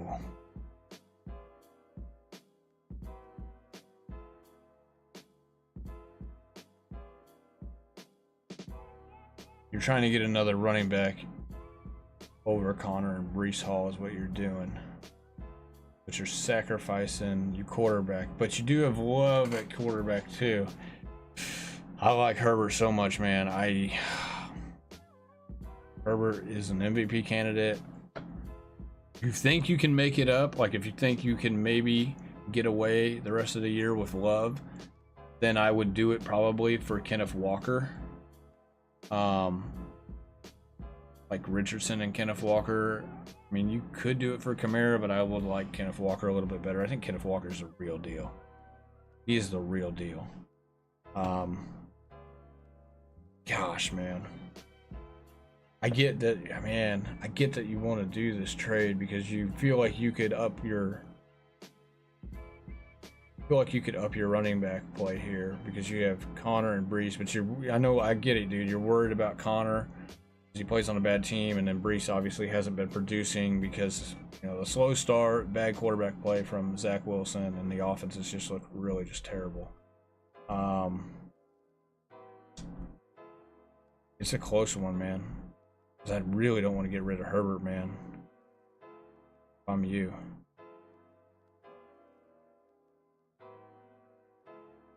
It's up to you, man. It really is. I mean, it is your call. I'm gonna say no. I would try to work a different scenario with either somebody else or even with the same guy. I would try to sell Connor on the high. Maybe put him in for Javonte. Or maybe put him in for maybe you try to move Love and Connor for a scenario like this. Love's been playing pretty good. Connor's been playing good. I'd like to sell Connor high if I owned him. And I'd like to try to sell Love high if I had Herbert. And so maybe you try to sell, you know what I mean? I feel like you're giving up too much with Herbert. Like I feel like you could do this trade almost with Connor and Love. Maybe you try not to get Anthony Richardson and you just try to get maybe you just do Connor and Love for Kenneth Walker straight up. Like if you could get Kenneth Walker straight up for Connor and Love, I mean, take it and run for the freaking hills, dude. Take it and run for the hills. I honestly think I would play Hunt over Breece. You think so, Shaquille? You really think so? You think you would play Kareem Hunt over Breece, bro? Come on, bro. You sound silly, dude. Like what did Kareem Hunt do last week? To be honest, I don't even really know. What did Kareem Hunt do?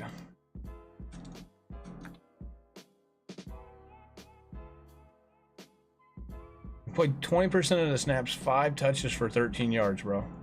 2 catches on 3 targets, 22 yards. Granted, Tennessee, I don't think so, dude. I don't think so. Look, Breece Hall's gonna get better, guys, and it may not be this week. It may not even be week 5. The Chiefs' defense isn't that good. They're not that good. I know, dude. I'm a Kansas City Chiefs fan. Like, I live in Kansas City. They're not that good. They've been playing good the first 3 weeks, but they're due to kind of regress, I think. I mean, Breece Hall, 31% of snaps week 1, 34, 49 this past week. I know he didn't play good. I know he didn't even get 20 yards off of 12 rushes. I don't know. I really think they're going to really start digging into, feeding him the ball, getting him the ball more. I don't know. I'm playing Breece over Hunt, bro. Like, I don't even have to think about it.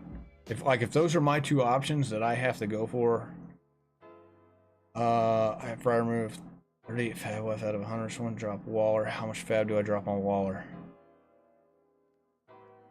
Only you would really know that because you know how your guys bid. I'm gonna say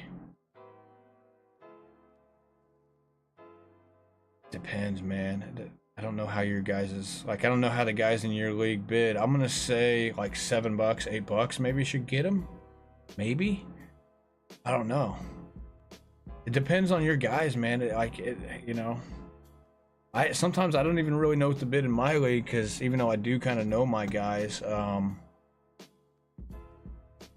because you have the first waiver wire go Wednesday morning, and then the next one's going to go probably here in the next hour or so, next couple hours. I'm going to say like $7 or $8, man. If that doesn't get him, then like I said, you got to kind of know your league mates for that one. Trade Kamara for Olave? Question mark. If you need a receiver, yes. What side of the trade wins, Fields and Adams or Dak and Diggs? Fields and Adams or Dak and Diggs? I'm gonna say the Fields and Adams sides probably wins. It's close though. I just say that because I urge people to be patient and really not lose their minds with Fields. I understand why you might want to.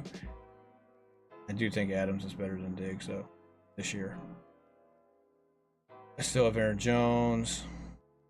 Okay, Justin Herbert, yeah. So you're talking about the Herbert trade. I would try Love and Connor. Like I would try Love and Connor for Walker, or even I don't know if I would do it for Kamara. We'd have to wait and see, but definitely for Kenneth Walker, like those two for one. Try that. I'm not giving that guy Herbert, dude, for that. There's just no way. There's no way, man. My running back room is CMC, Jacobs, and Aaron Jones. I'm going to say go CMC and Jacobs this week, man. Even if Aaron Jones does play.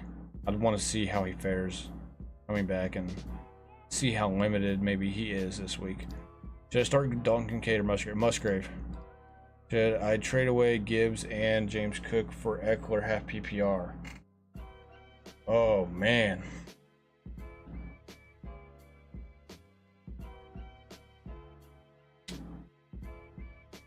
Good question, Matt. Who do you prefer rest of the season, Swift or Gibbs? Probably Swift. If you got Swift on this trade, Matt, or if you have Swift on this team, Matt, it's risky, but I would do it. You hope Eckler doesn't get hurt the rest of the year. I'm guessing Eckler's not going to play this week, guys, and then I would be shocked if they played him. Even if they do play him, he's going to be limited, I think, and they're going to do everything in their power not to injure him before the bye again, not to re-injure him. Really, I don't think they should play him. Not just because I don't want the guy who owns him to get a bunch of points from him, but just I really think it would be a wise decision for them not to play Eckler.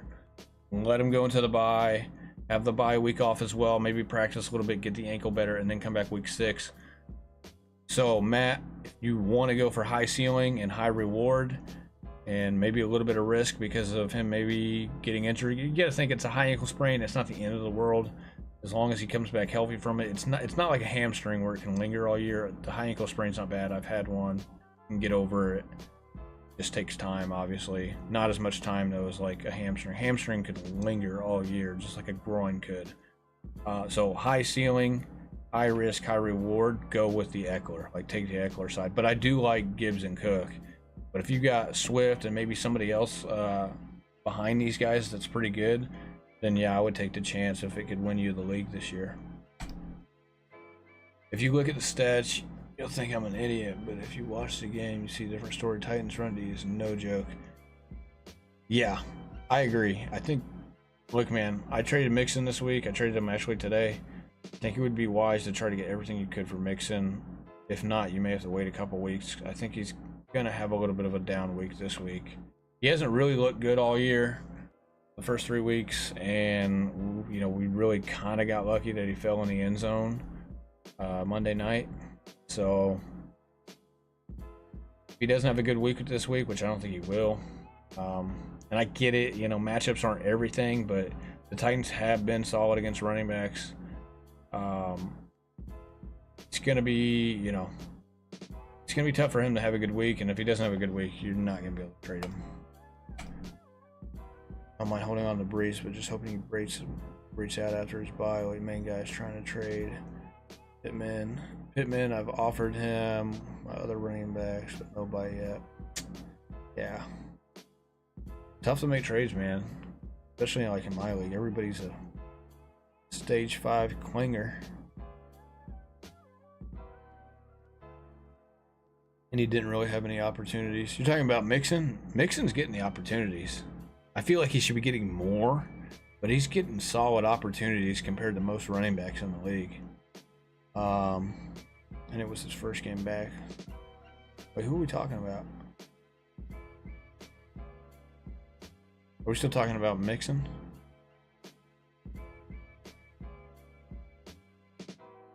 I did offer Pittman Jr. and Kareem Hunt for Olave to the Ford owner. I'm going to try Devontae Smith. I agree. Which side wins? Fields, Aaron Jones, James Conner, Adams, or Dak, Mixon, Jacobs? Fields, Aaron Jones, Conner, Adams, or Dak, Joe Mixon, Josh Jacobs? Oh, that's a tough one, man.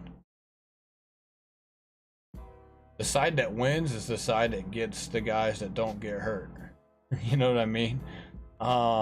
This could come down to like an injury. This is a pretty even trade, I feel like, for the most part.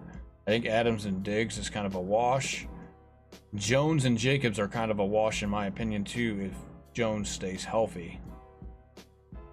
I think Mixon's slightly better than Conner by a couple of spots, and I think Fields and Dak are kind of a wash as well, to be honest, as far as fantasy goes. As far as real-life quarterback goes, I think Dak's a little bit better, but in fantasy, Fields and Dak are kind of a wash. Give me... Oh, God. I'm going to say probably give me the Mixon, Jacobs, the Diggs side, but it's close, man. It's close. I think the running backs are better in that regard, but I do like the Fields, Adams over the Dak and the Diggs. I have Swift. And you got Bijan? Okay, dude, what are we even talking about, bro? Who else you got? You got freaking...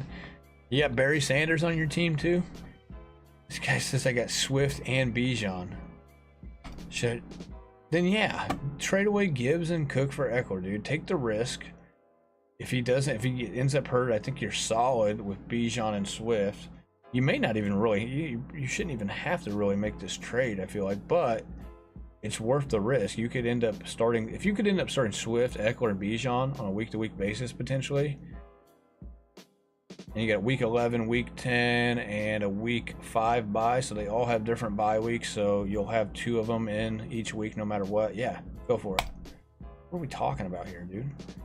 This guy's like, I got Bijan, by the way. Oh, yeah, I forgot to tell you I got Bijan. I have Hayden Hurst at tight end. He's been horrible. Who do I get? Players I can use to make the trade for tight end would be Jacoby Myers, Tank Dell, Stevenson, Jones, Folk, Nick Folk. We're talking kickers now. Uh-oh. Quentin Johnson, who do you use? Well, I'm trying to get like Kittle. I'm trying to work my way into like Kittle, Andrews, or Laporta. Those would be 3 tight ends I'm really trying to work into. Kittle and Laporta, I think, would be my top options. The only reason why I say that is because Laporta, you may not have to pay as much to get him versus somebody like Kittle or Andrews. I mean, you never know. It depends on how high the owner is on those guys. I would try to move like Jacoby Myers for like Laporta straight up. Tank Dell for either Andrews or Kittle straight up. Somebody may do that. I'm not sure.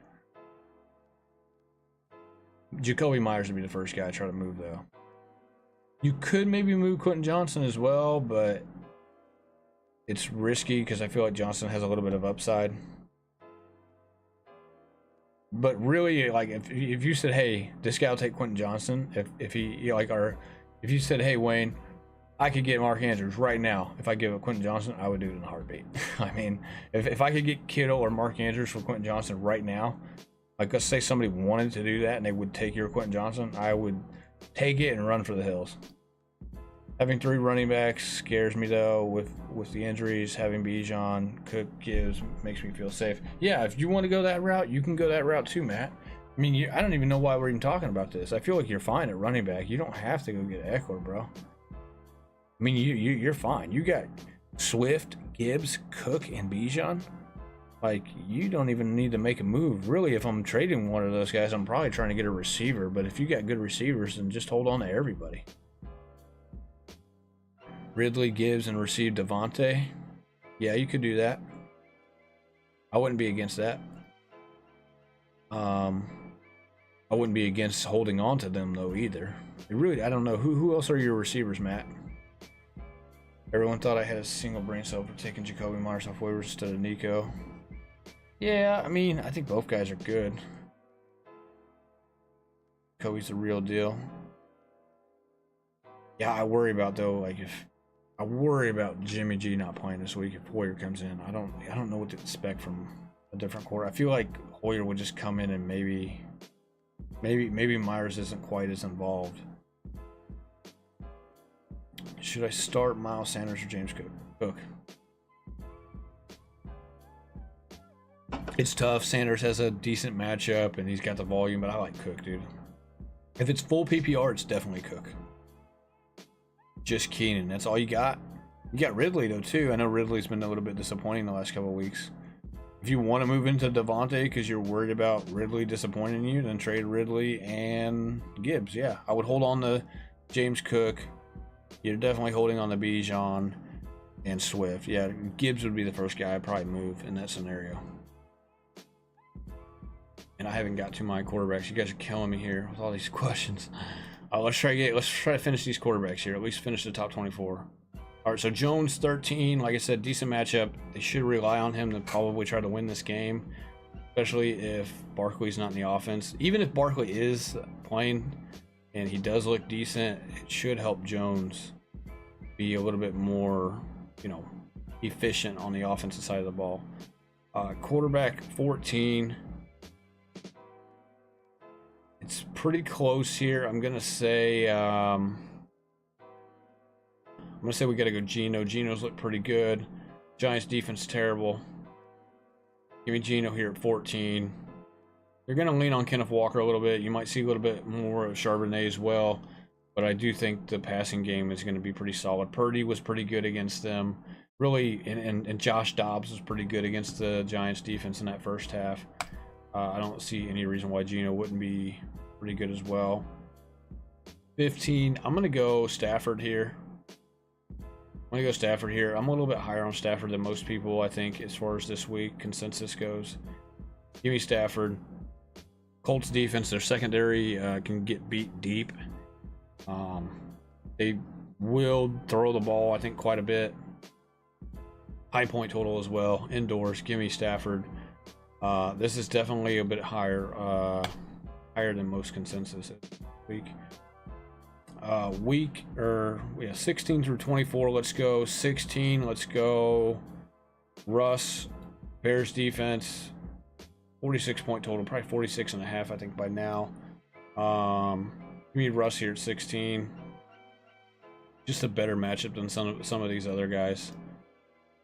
And really, the run game hasn't really been a factor for the Broncos. So they've been leaning heavily on Russ. Russ has been having to throw the ball.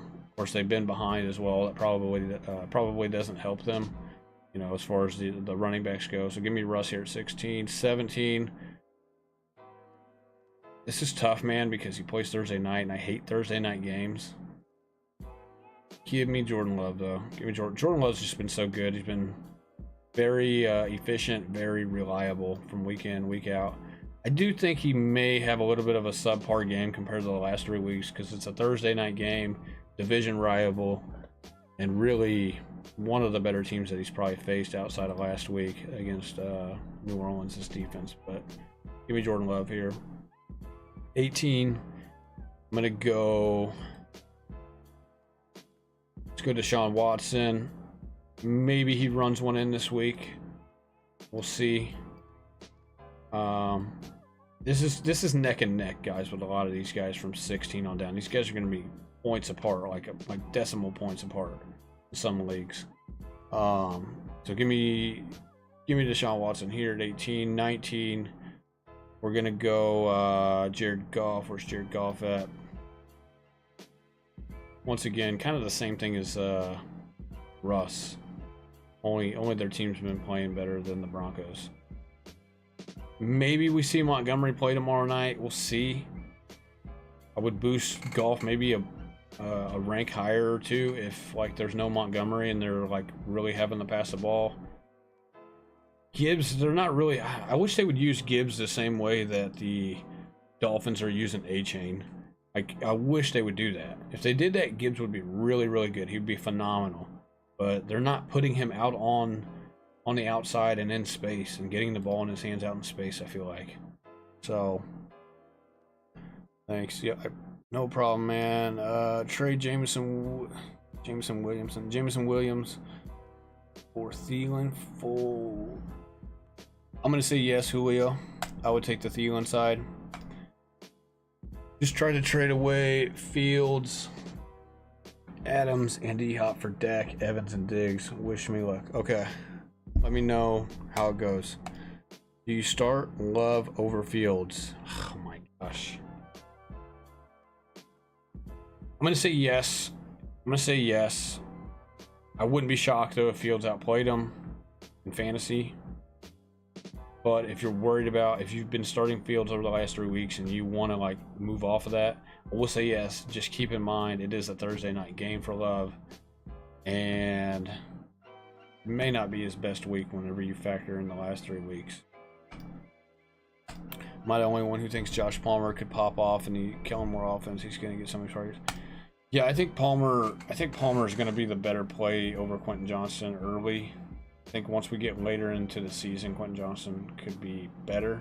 He could be better than Palmer, but as long as Keenan Allen stays healthy, it's going to be tough for either one of those guys to top Keenan Allen. Keenan Allen's going to be the guy who, you know, is going to get the most targets, probably the most production from week in and week out. So, all right, 20, we're going to go with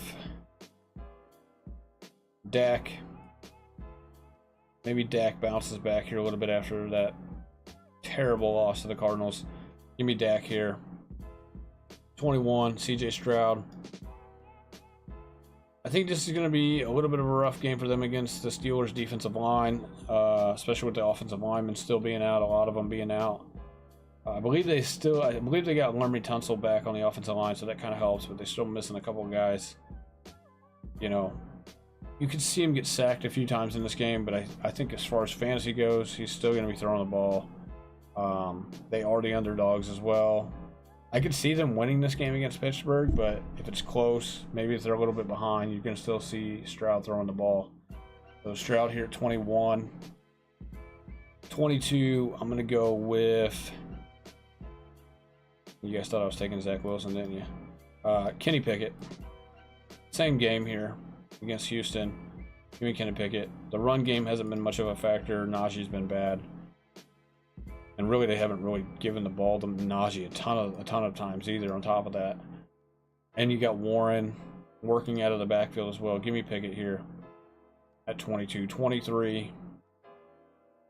I like Jimmy G. I probably should have Jimmy G ranked a little bit higher.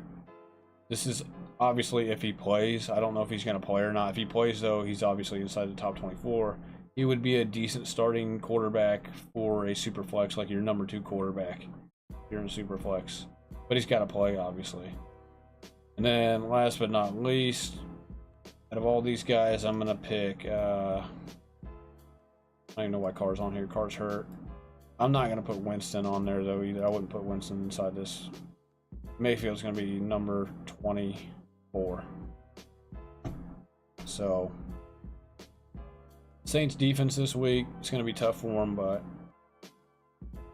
just barely making the cut.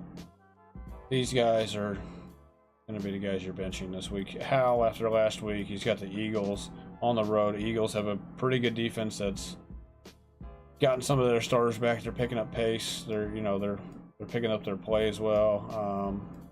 Obviously, Carr, you're going to bench because he's hurt. Mac Jones.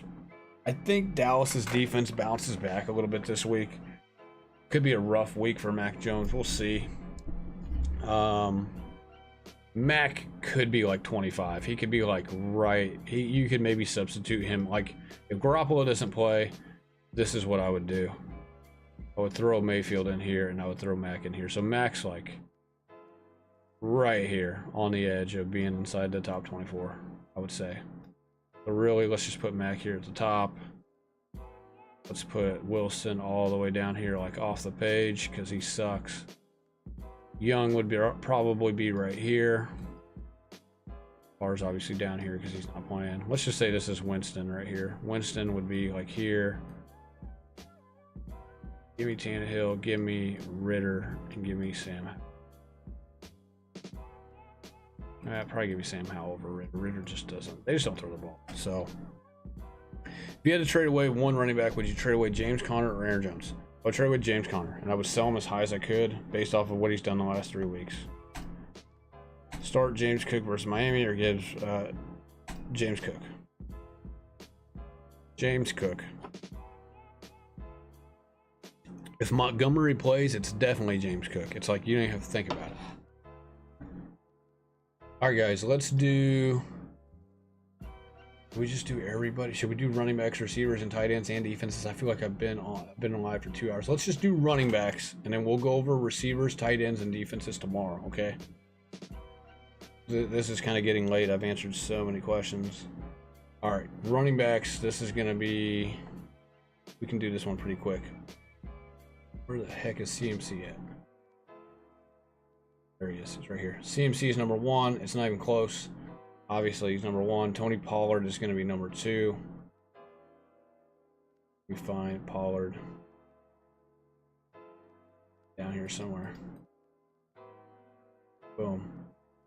Tony Pollard, number 2. Number 3 is going to be Kenneth Walker. I just like his matchup a little bit better here. He's got an explosion matchup here Monday night against the Giants. Giants defense has been terrible. They gave up plenty of points to Connor. They would have given up more points to Pollard week 1 had the game not gotten out of hand. The Giants defense is a nice matchup, a really good matchup if you have the running back going up against that defense. Number 4 is going to be Bijan. I have no idea where Bijan's at. Where's he at? Anybody see Bijan?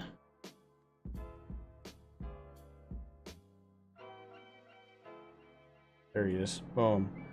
Number 4 is going to be Bijan. Overseas this week in London. A little bit of a dud game last week. I feel like they get back to it, though. I feel like they get back to him. They get back to Algier. It's going to be a close game. I do think the Jacksonville Jaguars are going to pull this one out. They should. They're usually pretty good over in London. I just feel like they're going to be out to prove something, out to win a game after the last 2 losses. Really ugly losses, bad losses. Not a whole lot of offense. I feel like their offense gets on track here. But Bijan, number 4. And these are guys really that you're locking in no matter what. Let's just put it that way. Number 5, give me ETN. This is in the same game here against the Falcons. The only problem with ETN is he's not getting a lot of red zone work. So, you know, he's kind of in the James Cook role, kind of, where they're using him between the 20s, you know, a lot. And then really between the 10-yard lines. Once they get inside the 10, it's like, you got Lawrence either running the ball or you got Bigsby. You got a lot of passing as well. Not much usage for ETN. Maybe that starts to change. We'll see. But maybe he breaks off like an actual long run or a long touchdown this week as well. So the Falcons defense is gettable. I mean, it's been decent, but it's gettable. So give me ETN here at number 5. Number 6. Number 6 is going to be Josh Jacobs. Just a really good matchup here against a bad gettable defense here. You know, the LA Chargers are at home, but it's really going to feel like a home game for the Raiders. There's a lot more Raider fans in California than there are Charger fans. Trust me. I know. I've been there. What running back could I package Connor and Myers for, or Mike Thomas for? Just shooting late night trades, bouncing ideas off someone else. What running backs do you have, LeBron's? That way I know which ones not to bring up. Let me know what your running backs are. Just give them to me again real quick. That way I don't name off a running back that you already have. All right, number 7, running back number 7 this week. I'm gonna say it's going to be Kyren Williams. Juicy matchup against the Colts. He's getting like all the snaps. He got all the snaps this past week on Monday night against the Bengals. There's no other running back that's really involved in this offense. Not the greatest week on Monday night, obviously. Stafford missed a few throws, checking it down to him. He's a guy that's going to get you like 6, 7, 8 targets a week, I feel like, as well, on top of the rushing upside, and really the upside if they get into the red zone often. And I think they're going to get back to getting in the red zone here against not quite as a good the defense is good for Indy, but over the top they can get beat over the top. So and as much as the Rams throw the ball, they're going to be able to take shots against this defense, get them in the red zone. Maybe you see Kyren Williams score a touchdown this week as well. So with the opportunity for the touchdowns, being the only running back in the backfield and in the check downs, on top of that, I'm putting him in here as running back number 7 this week. Running back number 8 is going to be it's close, but I cannot not put this guy here. I know he's got bad matchup, but I cannot not put this guy here. It's Raheem Mostert. I don't really even need to really say anything. You guys seen what he did last week. The Bills, this is the problem with the Dolphins offense for other defenses, is that you can only take away a certain amount of the offense. You can try to take away Tyreek Hill and Jalen Waddle, kind of like what the Patriots did. Patriots kind of did that, but then Mostert still had a game. You know what I mean? And maybe it's A-Chain instead of Mostert, or maybe it's both of them. Maybe we see a lot of what we seen last week. We're not going to see 4 touchdowns apiece, but maybe we see a touchdown apiece, or we see both guys go for 80 yards. Maybe one of them scores. You know what I mean? It's going to be tough to stop the running game and the passing game. It's going to be one or the other, I think, even if it is a good defense. If it's a bad defense like the Broncos, they're not going to be able to stop anything. It's a deep league. Connor Jones, that's Aaron Jones, right? Justice Hill, Zeke, LOL, and Dalvin Cook. Yeah, you're right about that. And AJ Dillon. Oh God, AJ Dillon should be on the waiver wire, bro. My strength as wide receiver could try to get someone else for Mike Thomas and Myers. All right. So, holy shit, bro. Your running backs are terrible. I understand why you're trying to make trades.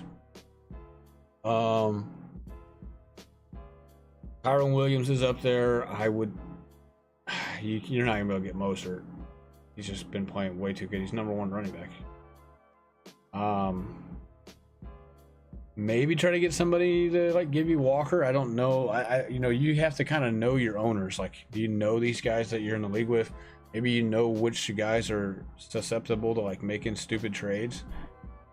So maybe you could try to package something to get Walker, or package something to get Williams or James Cook or Josh Jacobs. Josh Jacobs you can kind of buy a little bit low right now considering the 3 games he's had. Kyren Williams coming off of a bad Monday night game. Walker's obviously going to be tough to get because he's playing really good. Pollard, Bijan, McCaffrey, Etienne, Mostert, all those guys are going to be tough to get. You're looking for a guy in the middle somewhere. Maybe you could get Kamara. I don't know. Somebody who owns Kamara is not going to want to trade them until they see what he does, because they've waited 3 weeks to play him. So it's going to be tough to get somebody who owns him to get off of him.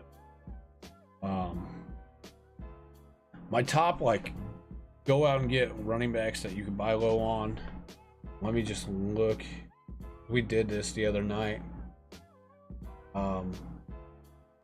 Hall's a guy you can go out and get low, but Hall, you're going to have to wait till probably after the bye for Hall to really start producing. It's a running back number 2. Iron's on this list right here, you see. Iron's really my number 1 running back to go and try to buy low on after this past week. Jacobs is out there as well. So see, Jacobs is on the list. Kyron's on the list. Really guys I've already kind of told you about. Those would be really my top 2 guys. Hall is out there as well, but Hall is more of a go out and buy low and wait on wait on him until like after the bye week, probably, if I'm being honest. I mean, maybe not. Maybe Hall this week, or maybe week 5 and 6. Maybe he does something for us. But Hall, I'm gonna feel better about Hall once they get a better quarterback. I know they went out and got Trevor Siemian, and I don't know if like they're joking around with people, or if that's like a joke or something, or if they're like, you know, they're trolling people. Like I don't even know why they signed that guy. That guy's terrible. So I'm not really sure what the hell the Jets are doing. Part of me thinks they're gonna go out and get another quarterback. Like, I don't know if they're not going to now because they went out and they signed Siemian today. I don't know if that means like they're done hunting for a quarter. I don't know what the hell that means. To me, in my mind, that means like, okay, they still got to, like, I'm still thinking they have to go out and get another quarterback. I don't know if they're going to because they signed this guy, but I don't know, man. I don't know what the hell the Jets are doing, bro. No clue. All right, running back number 9 is going to be Derrick Henry. Like I said, I was high on him for this week. I'm not super high on him. I got him really below consensus, if you guys want to know the truth. I think consensus has him like running back 7, I think. So Henry, running back 9 this week. A little bit better of a matchup this week against, you know, kind of a better matchup here against Cincinnati. I think last week, I'm not going to say it's a fluke, but I think it gets better. I mean, I don't see him going for what he did last week. Let's just be honest. A little bit of a bounce back week for Henry here. So Henry, just inside the top 10. Number 10 is going to be James Cook. Another high-scoring matchup here, obviously, like we've said, between them and the Dolphins.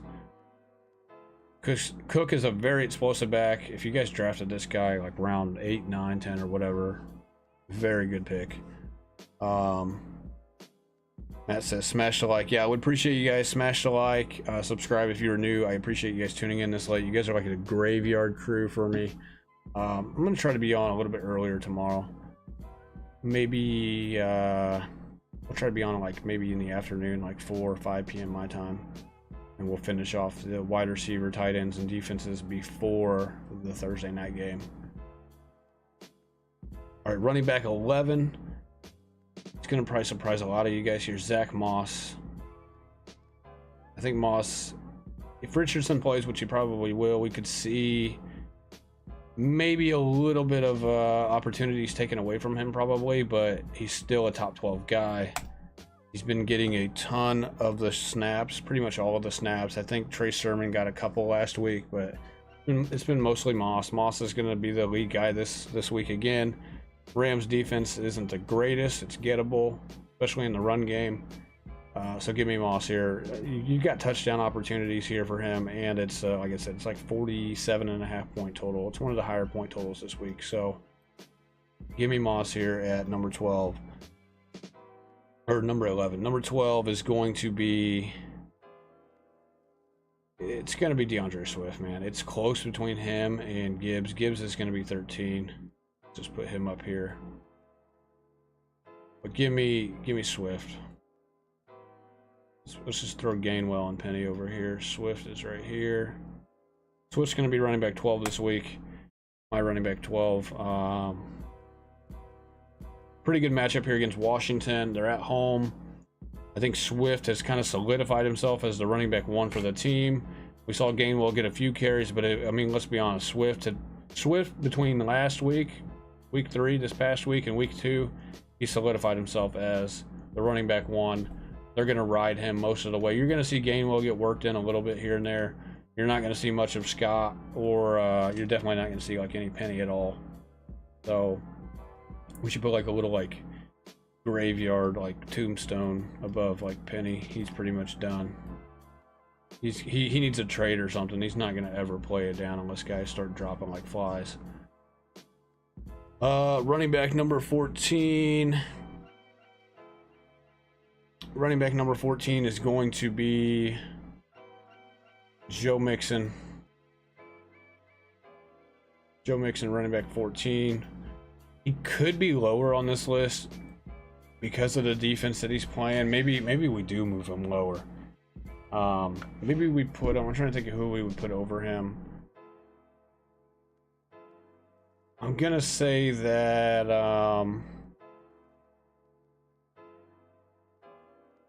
I would probably, you know what? I think I'm gonna do this. I'm gonna throw Miles Sanders over him for this week. I think Miles Sanders, I think he starts to get going a little bit this week here. It's against Minnesota. Minnesota's defense is atrocious. Yeah, let's go Sanders 14. We'll move Mixon down 1 just because of the matchup. I don't really like to go off matchups too much.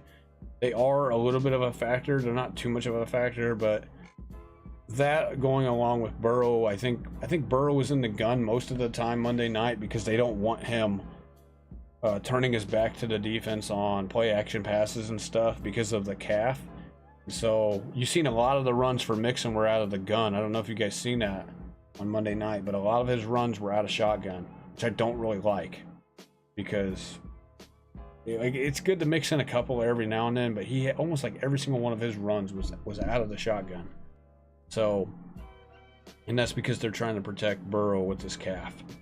So, and you might see more of that this week. Plus, they're playing a really good defensive line that can stop the run. So, JT's going to be over here, obviously. Running back number 16. This is all depending on if he plays or not, but give me Aaron Jones. If he plays, this is where I would rank him. 17 is going to be Kamara. A little bit higher on Kamara than I think consensus has him. Kamara he's going to end up operating as the lead back. You're going to see a little bit of Kendre Miller, mix in for actual runs, but they're going to use Kamara in the passing game. He's going to get a lot of the screen passes, the passing down work. You're going to see a little bit more of the playbook, I think, now that Kamara's back, to be honest. So maybe this opens up stuff for Chris Olave and those guys as well a little bit. You got to think defenses really haven't been too worried about the run game and really just accounting for the running back. I don't think, but really the last 3 weeks. So Kamara is going to bring that element to the game for them. Running back 18 is going to be Ramondre. Where's Ramondre? Ramondre is my running back 18 this week. Tough matchup against the Cowboys, but this Cowboys defense is gettable by running backs. Connor was able to get him last week. He is the pass catching guy as well. Connor was able to catch some balls out in the flat. He almost scored on one. He probably should have scored on the one that he caught like early on in the game. Stevenson could maybe provide that for us. We'll see. They're gonna have to probably use Stevenson in some form, or like a little bit more than what they're using him as far as like the receiving game goes. If the pass rush is going to get home for the Cowboys this week, which it very well could. I know they weren't as great last week. If the pass rush gets home, a little bit better this week, Mac Jones is going to have to dump the ball. So Stevenson could see a couple more dump down passes this week. Maybe he falls in the end zone as well. I'm about to try and trade Myers for Breece Hall. Wish me luck. Dude is 0-3. All right, man. Good luck, bro. I hope you can pull that one off. You should be able to pull that off. I don't know why you wouldn't be able to be honest. Running back 19 is going to be... Let's see here. I'm going to go with Jerome Ford. Another solid week last week. Give me Jerome Ford this week as well, inside the top 24. I feel like he has to be here. Running back 20 is going to be James Conner. Been solid the first 3 weeks. I think he'll be pretty solid this week as well. I know, he's not going to be solid like he has the last 3 weeks. Maybe he comes a little bit down to earth. Maybe he has a little bit worse of a game than what he's had the last 3 weeks because they got the Niners defense. But the Niners defense, they haven't been the greatest against fantasy running backs either. They've been more so better against like the pass for the most part. But the running backs that can catch the ball out of the backfield, they haven't been the great. Like Kyron Williams had a decent game against him, catching the ball out of the backfield, scored a couple touchdowns. Connor could maybe survive as well, and maybe provide. I don't know if he's going to do quite what Kyron did, but he could maybe score once. But I think he could catch about 5, 6, 7 passes as well, and get you home on receptions as well for like a full PPR league. Running back number 21 is going to be It's going to be Madison. I hate putting him here because I don't like him, but I think this is the one, maybe his last week of where he can maybe provide solid fantasy points. Maybe he gets in the end zone too. Carolina is gettable. Obviously, you guys seen what Kenneth Walker was able to do. Even Charbonnet had a decent game as well. We'll see how much Akers gets in the backfield with him this week. I don't think they're going to work Akers in quite as much as what they will come week, 6, 7, week 8.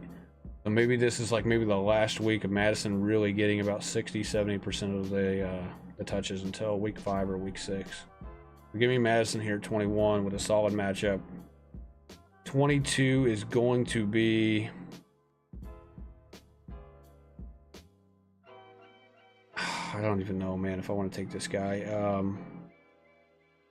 It's really between Javonte and B-Rob. Between these two guys right here, if I'm being honest. So I think B-Rob he's got a tough matchup against this run. So against this run defense of the Eagles, maybe he gets game scripted out. They're 8.5-point dogs. So give me the guy that's the favorite. This has got to be a week where Javonte or Perine. I'm assuming it's going to be Javonte though. Kind of get in the end zone. Somebody has to get in the end zone for this offense. For one of the rushing backs here for the Broncos. I'm going to think it's Javonte.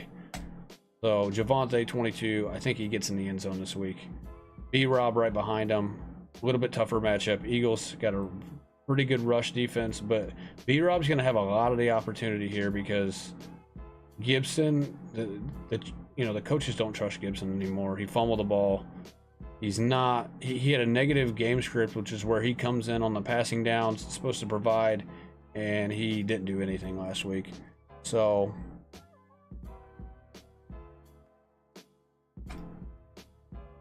what would you trade Keenan Allen for Diggs right now? No. Or should I do MT instead of Myers? I would probably do MT instead of Myers. I don't trust Michael Thomas, dude. I don't trust him. Definitely don't trust him with Winston this week. I probably would not start Mike Thomas this week. All right, 24, running back 24 this week.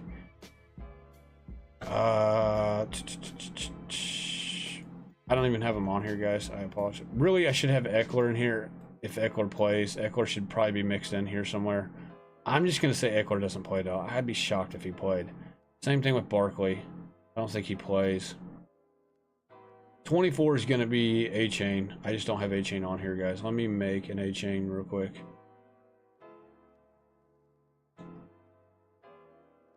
Let me put A-Chain on here real quick.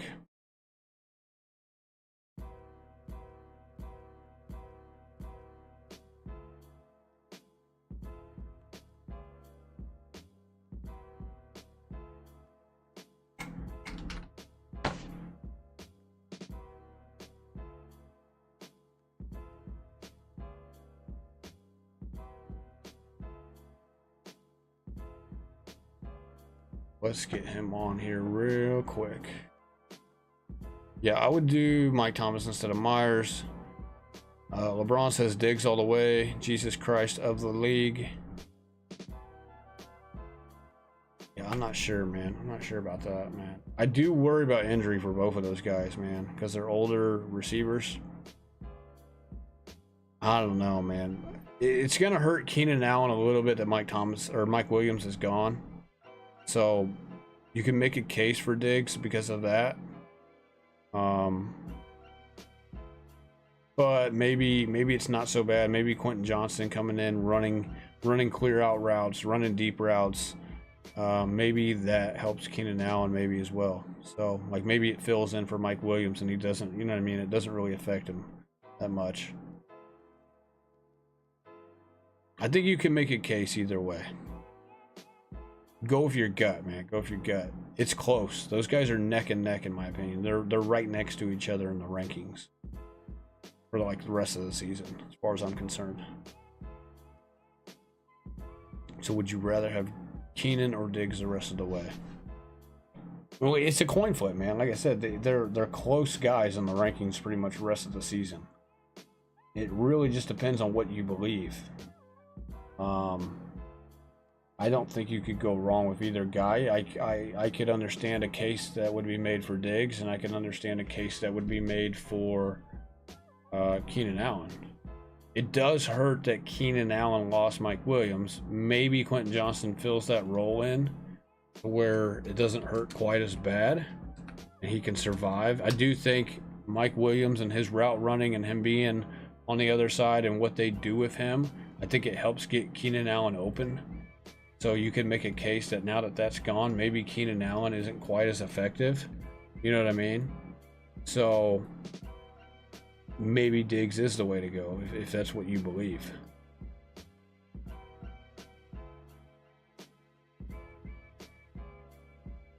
So here's A-Chain. He's 24. Let's move all these guys down here. Just get them out of the way.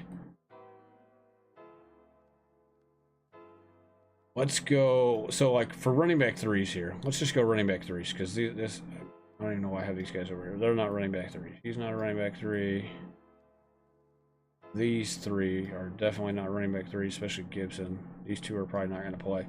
So your running back threes are guys that you could potentially start in the flex. Okay, I'm not going to say you have to start them in your flex, but I'm going to say you could potentially start them in your flex. Pacheco's one. Okay. Monty is one if he plays tomorrow. We got to know if he plays, though. I don't know if he's going to play or not. Warren is definitely one. I think well, Herbert could be one. No. This one's potentially, Gus is potentially one, but I'm actually really gonna say no with Hill coming back. So they got Justice Hill coming back this week. I'm gonna say no. Najee's one. And then, like, this is where we're at, guys. Najee is a running back 3. Like, he is a guy that you're thinking about flexing. You shouldn't be thinking about putting him inside your top 24. These guys are running back 1s. These guys right here are running back 1s. The 1 through 12, these guys are running back 2s, 13 through 24. So if you don't have 2 of these guys that are in the top 24, and you have, like, Najee is your number 2, bro, like, I get it. You guys are hurting. Najee's probably going to end up starting for you. But in terms of rankings this week, he is a flex option. He's a running back 3 for this week. It sucks, man. It sucks. So is Hall. Hall is a flex option. Really, he's a guy you may not want to start depending on your roster. Kelly's going to be a flex option, but he's kind of, I'm going to put him down the list here a little bit. Algier is a flex option. Put Kelly right here. Really, this is kind of in no particular order. Rachaad White would be really at the top of this. Move Rachaad White to the top. Rachaad White and Monty, Pacheco, those guys, these guys are like these 4 guys, Warren, Monty, Pacheco, Rachaad, and really you could probably throw in Herbert there. They're guys that are like right outside this top 24. And really, these guys, like the rest of these guys that are down here, maybe you could throw Pearson down here this week. Maybe he falls in the end zone. Roshan, maybe. You could maybe throw him down here too, I guess. But really, you're probably looking at starting a receiver over, like Algier, Kelly, Pierce, Roshan. You could probably throw Breece Hall in there too. You're probably looking to start a 3rd receiver in your flex spot over these guys, if I'm being honest. It depends on the receiver, though. Wouldn't it help Keenan by giving him more targets with Mike Williams and Eckler out? Yes, to a degree. Yes, to a degree. You got to think the defense has to account for Mike Williams too, though. Mike Williams is a big physical receiver who runs deep routes down the field. Quentin Johnston's going to take over that role now that Mike Williams is gone. The question is, maybe do defenses start really keying in on Keenan Allen over like, you know, because Mike Williams isn't there. That's the question. Is Quentin Johnston and Josh Palmer good enough to draw the attention and really, like, you gotta think, dude, it's more than just Keenan Allen running routes. Like, the defense has to account for other guys. if they don't start accounting for the other guys quite as much, because maybe they really want to key in on Keenan Allen, maybe his numbers come down a little bit. Maybe not though. Maybe not. You know, maybe it just doesn't matter. I don't know. You see some of these defenses week in and week out. It's like Tyreek Hill, the first play or second play from scrimmage, he runs a crossing route and it's a 54-yard touchdown. I don't understand some of these defenses. It's like, how do you have the best receiver on the team, like a Tyreek Hill, running a crossing route wide ass open? I don't understand how defenses are not like double teaming these guys. Same thing with Justin Jefferson. I don't understand it. I really don't. I don't understand how some of these guys that we know are elite receivers are just running wide ass open down the field. I really don't get it. So, but I do think a lot of it has to do with, you know, other receivers, other playmakers on the field that defenses also have to take account for. So, is Madison a start this week? He's on here, bro. He's my running back 21. I'm gonna say yes. I don't like him that much. I do think this is a decent week for him to maybe provide you running back 2 numbers. But if I have like 2 guys ahead of him that are on it, like if I have a Kamara and a Bijan on my team, I'm starting both of those guys over Madison. You know what I mean? If I have Sanders and Walker, if I have Pollard and Moss, like I'm starting those 2 over Madison. Madison would be a potential flex play at that point. You'd have to decipher whether he's a flex for like over your receivers or something. You know what I mean? Quick question: do I start Jordan Love or Danny Dimes?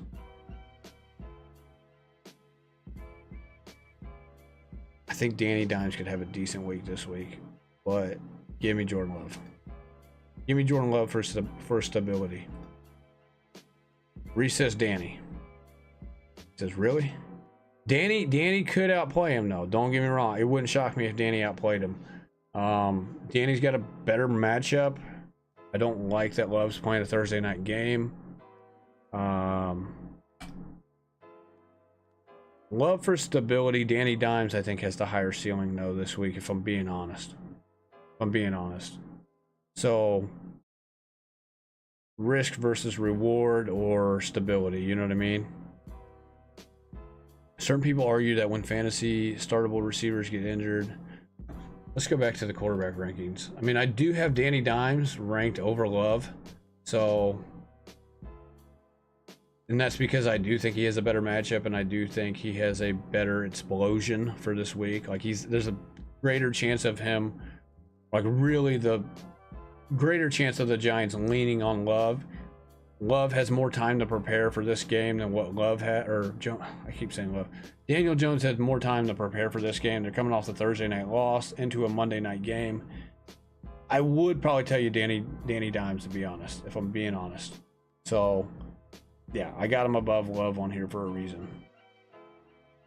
It's going to be tough. Because I know you guys look at the stat sheet weeks prior, you're like, man, Love's been out playing him, blah, blah, blah. I know it doesn't make sense, but you just got to roll with it, man. It's just, you got to roll with it because of the matchup and just because of the Thursday night game. I think if Love was playing on Sunday night or Sunday night, I would say no. But playing on the Thursday division rival game, I think it's going to be a close game. The Seahawks and the Giants game has a better point total.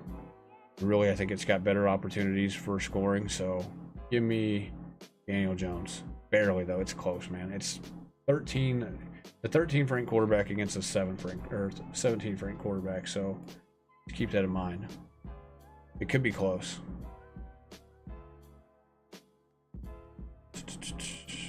Keenan's gonna have more coverage on him. I would think he would have more coverage on him. I would think. All right, LeBron, you have a good night, man. I'm gonna be off here. I'm gonna answer you guys' last questions here, and then, like I said, we're gonna go over wide receivers. We got wide receivers right here, tight ends, and defenses. We'll go over all of these tomorrow before the Thursday night game. So it was quarterbacks, running backs tonight. I'll probably edit the video to where it says quarterbacks and running backs.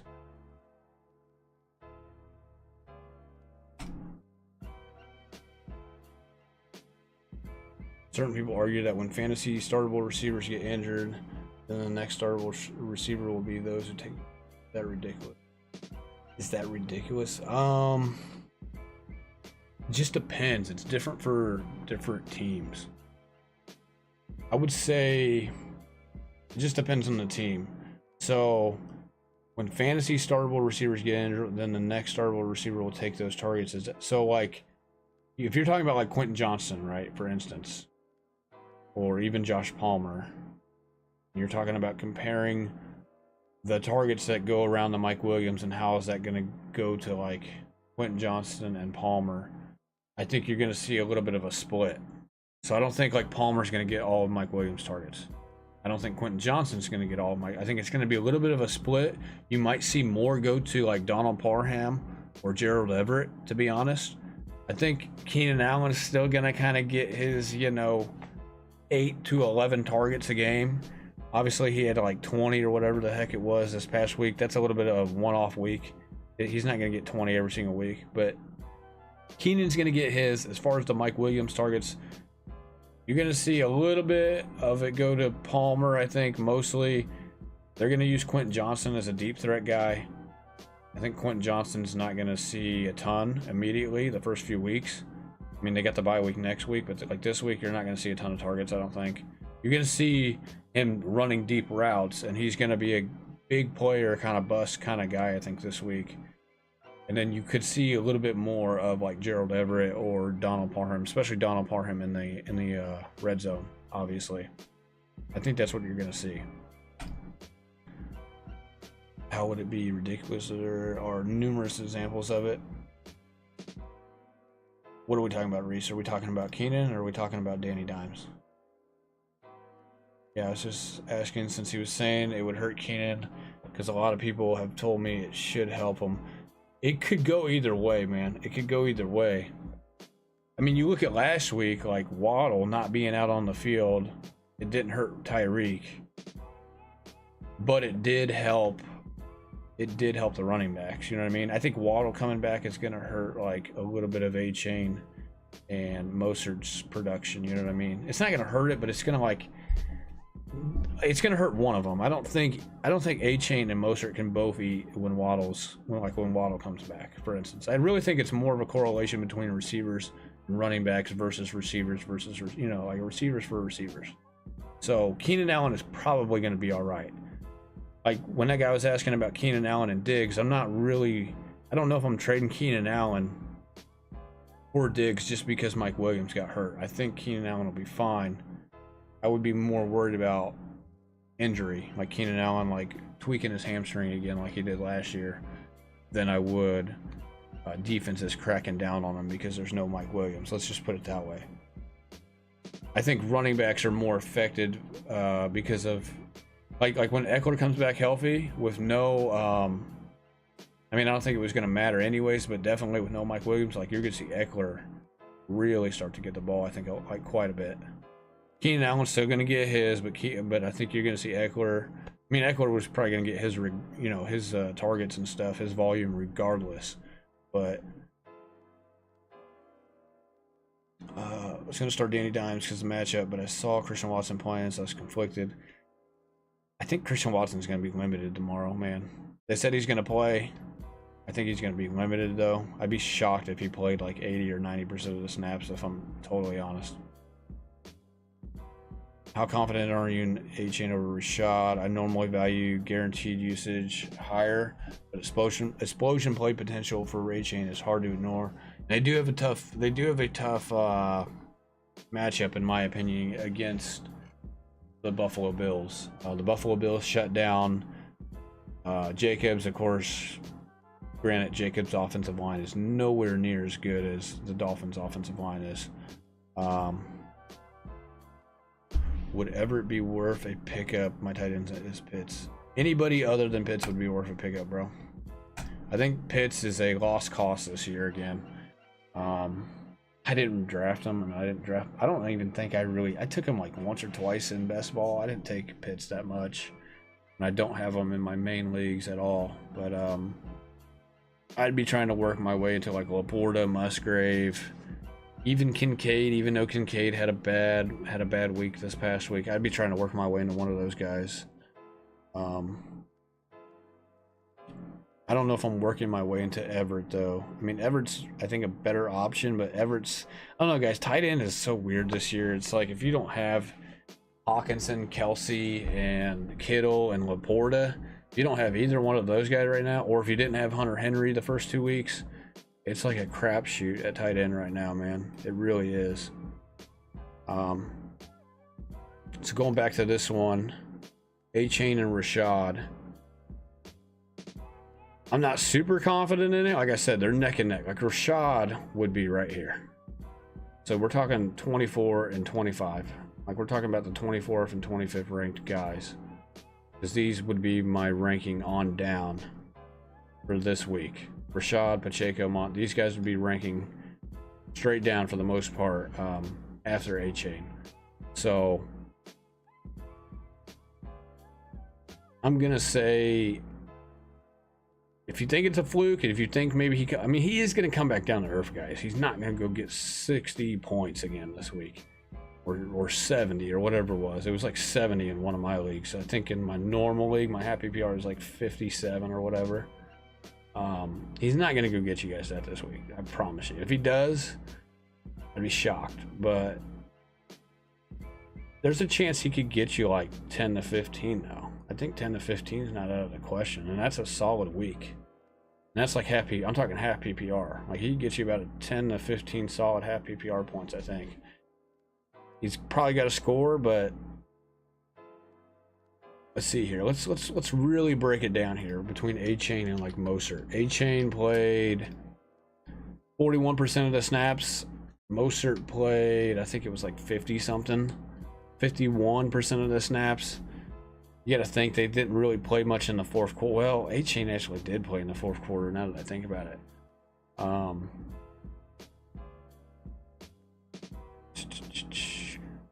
Rashad White. Who's Rashad White got this week again?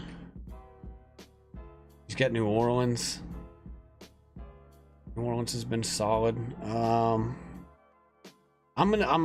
standing by Achane over Rashad this week. I'm doing it. I know Rashad's got the volume. He's got the whole backfield to himself for the most part. I think I'm taking Achane. It's close though, man. It's close. It's not like Achane's gonna blow him out of the water. At least I don't think. He could, obviously. I think the Bills' run game can be, or the Dolphins' run game could be pretty good. It depends on what the Bills decide to do. Are they going to decide to take away Waddle and Hill, or are they going to decide to take away the run game? They can't take away both. I don't think they can. I don't think anybody can. If they're fully healthy on the offensive line, and they have Achane and Mostert, and then they have Tyreek and Waddle on the outside, I don't think there's any defense in the league right now that could take away everything. They have to either do what Bill Belichick did, and that's try to take away Tyreek Hill and Waddle. But then Mostert had a really, really good game because of it, right? Remember, Mostert, 72% of the snaps, 73 yards rushing, and a touchdown, 5 for 5, 30 yards catching. Or no, I'm looking at the wrong guy. Mostert had 121 yards rushing on 18 carries, 2 touchdowns. Okay, against New England. Against a pretty good rush defense in New England, but New England decided to try to take away Tyreek Hill and Waddle.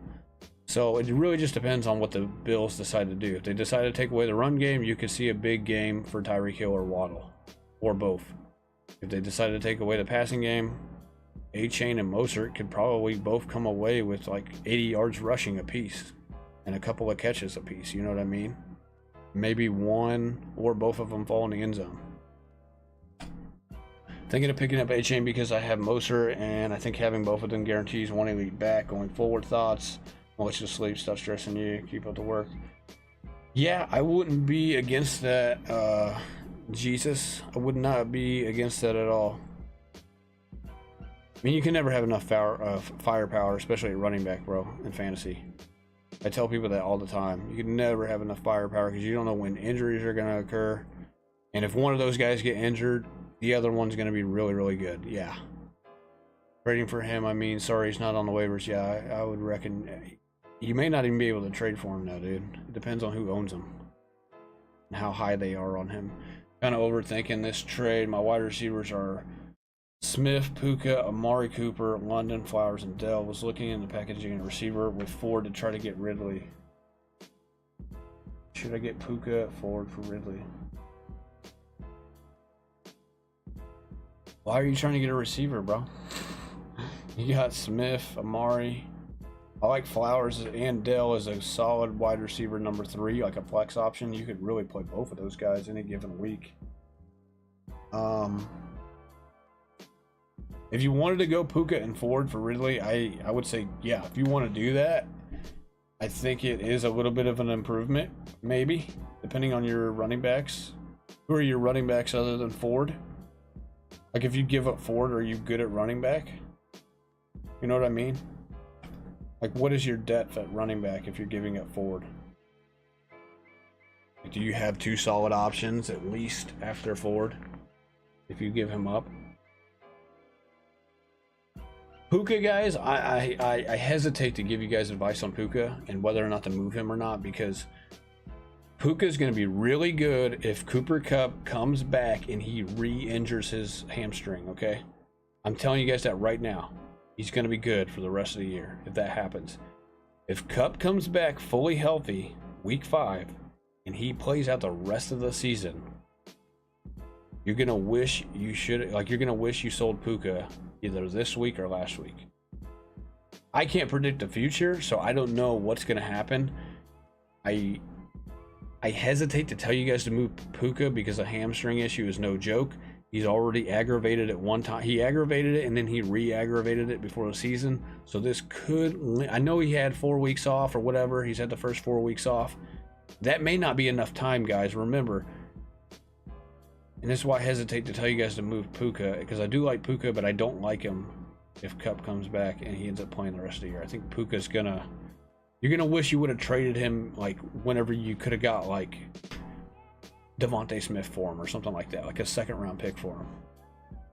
But you gotta think he took 4 weeks off, so he aggravated his hamstring, which I told you guys I thought was a grade 2, and that's what it ended up being. He aggravated it August 1st, and then it was like August 29th or August 31st or whatever. It was basically 4 weeks after he aggravated it, right before draft week, or for most people's draft week. He re-aggravated it. So, and then he's had 4 more weeks now. He's had the first 4 weeks of the season off. So it's a very similar timetable of time off that he had the first time. Maybe it's enough time, maybe it's not enough time for him to like stay healthy the rest of the year. I don't know. And so that's all I say about when it comes to Puka and Kupp, man. I like Puka if Kupp comes back and he like re-aggravates it. Maybe you hang on to Puka and you play that gamble, you play that dice roll. But we don't know if Cooper Kupp is gonna. You never know. Cooper Kupp could come back and he looks like Cooper Kupp of 2021, Triple Crown winner. Nobody can stop him. They're feeding him the ball, and Puka just gets phased out to a degree. Puka will get phased out, guys. Mark my words. He's gonna get phased out. He's not gonna be like a nobody, but he's not gonna get you the 15, 20 targets that he's got in the last 2 weeks. It's just not gonna happen. There's no chance in hell it happens, guys. There's no chance in hell. When Kupp comes back, he is the man. And if he stays healthy, he's going to be the man.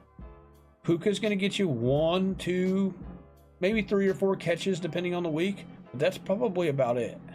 That's probably about it. You're going to be hoping for him to fall in the end zone every single week in order for him to pay off as like a flex play. And that's just how it is, guys. Flowers, Dell, or Lockett this week. Flex. Give me ooh, that's a tough one, man. I like Flowers a lot, but I think this is a week that I would not play him at the flex if I had these other 2 guys. It's between Dell and Lockett, but give me Lockett. Give me Lockett, but it's close, man.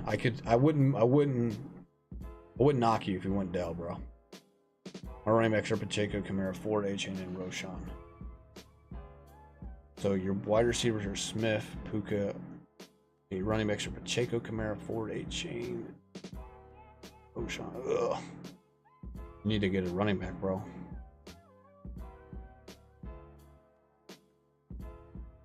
I would try to move a running back. I would try to move like Pacheco and Ford, or like Pacheco. Yeah, try to move like Pacheco and Ford and try to upgrade into like, I don't even know what you could upgrade into. You might have to add a receiver, to be honest. If you move Puka and Ford,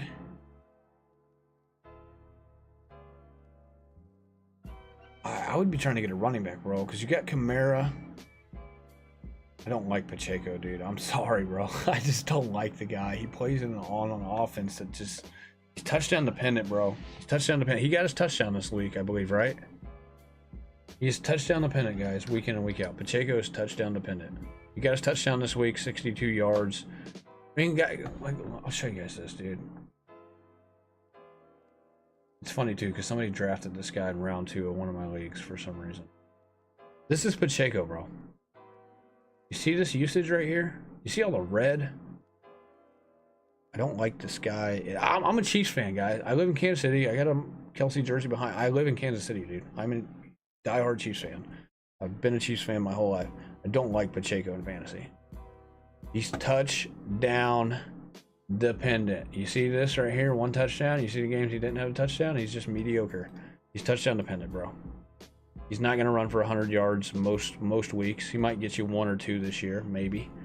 I would be trying to sell Pacheco off this damn near 14 point. It's probably more than 14 if you're in full PPR. This is a half PPR league. Did I trade CD for Pollard? If you're good at receiver, yes. If you can afford to lose CD Lamb and you're decent at receiver, then yes.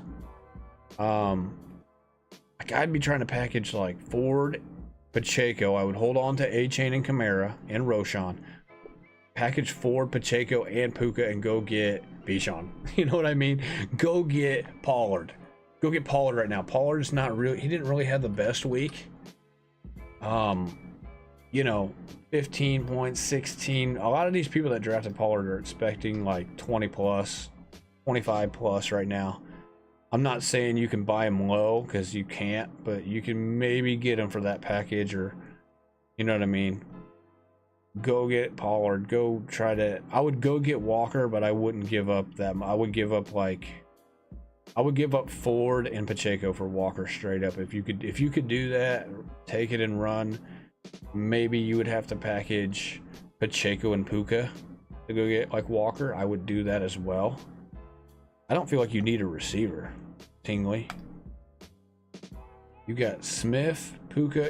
So you got Smith and Amari Cooper as your wide receiver 1 and 2. If we take Puka out of the equation, that's pretty decent.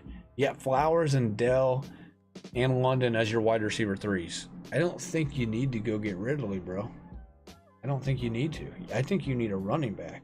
I like Kamara, I like Ford, and I like A-Chain. But I don't mind moving Pacheco and Ford if you're upgrading into like a Bijan or a Pollard or a even like Kyron Williams or even Mostert maybe. You know, of course you don't really need Mostert because you got A-Chain. I don't know if I would do that or not. I mean, you could if you wanted to handcuff him. My team is Hurts, Sanders, Jacobs, CD, Evans, Ridley, Mark Andrews, I mentioned Jacoby, Lockett, and Palmer.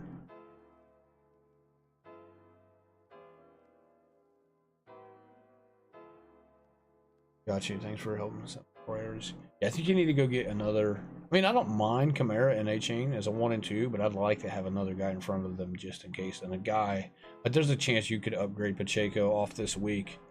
Ford having a couple of good weeks. There's a chance you package something together to go get one of these top running backs. Like there's a chance you go get ETN, you go get Bijan here, Walker. There's a chance you could package. It just depends on the owner.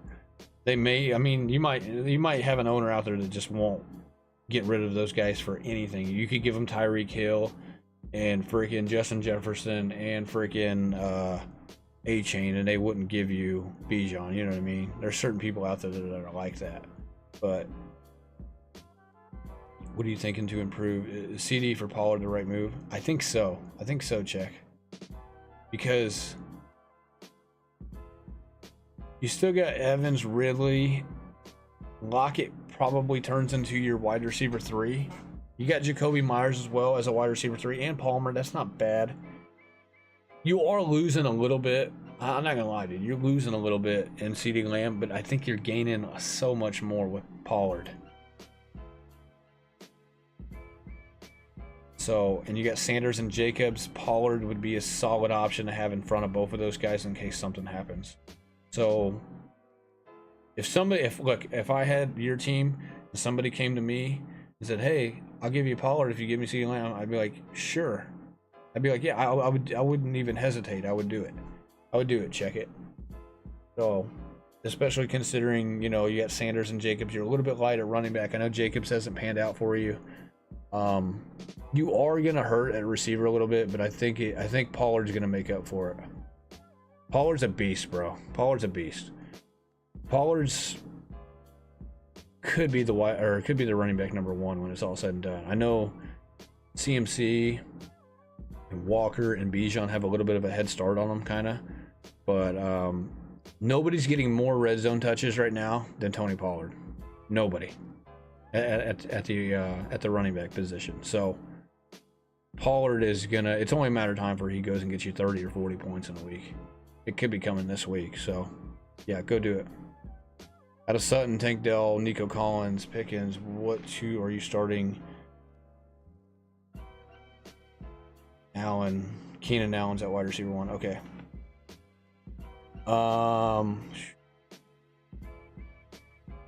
Pickens,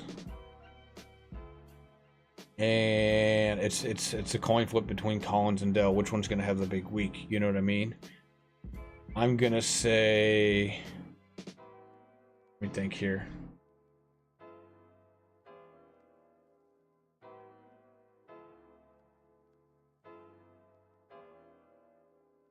I'm gonna say Nico. Nico and Pickens. You could go Nico and Dell, but I'm gonna go Nico and Pickens. Sutton, I'm not sure about because I know he had a decent week this past week. We'll see what he does against. We'll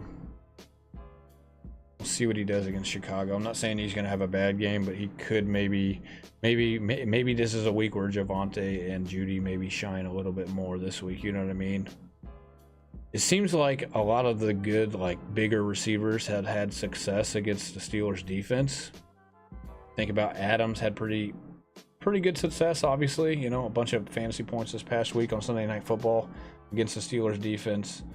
Ayuk had a good game against the Steelers defense, and even Amari Cooper had a pretty decent night on that Monday Night Football game as well against the Steelers defense. So maybe Nico plays that same role. You know what I mean? I feel like Dell could have a good game as well. I just don't know if both of them have a good game. You know what I mean? The total's not high. I think the pass rush is going to get home a little bit to Stroud. They're still going to be throwing the ball. I would say give me Nico this week over Dell. It's close, though. It's really, really close. And then give me Pickens, man. Give me Pickens as the other guy. So, Green Eagle says my running backs are Sanders, Rashad, Pierce, Achane, Gainwell, and I have JT stash. Would you wait and see about JT or try an upgrade? Wide receivers are CD, Olave, Pittman, Palmer, and Reed.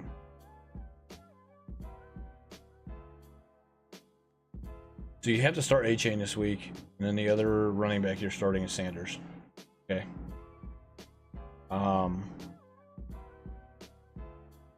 I'll tell you, dude, after what I've seen, bro, I'll show you this too. I don't know if you were in here when I showed this earlier. I would try to move JT, I think. I mean, look, if you're holding on to JT, bro, you're hoping he gets traded. And if he doesn't get traded, you're going to be so pissed.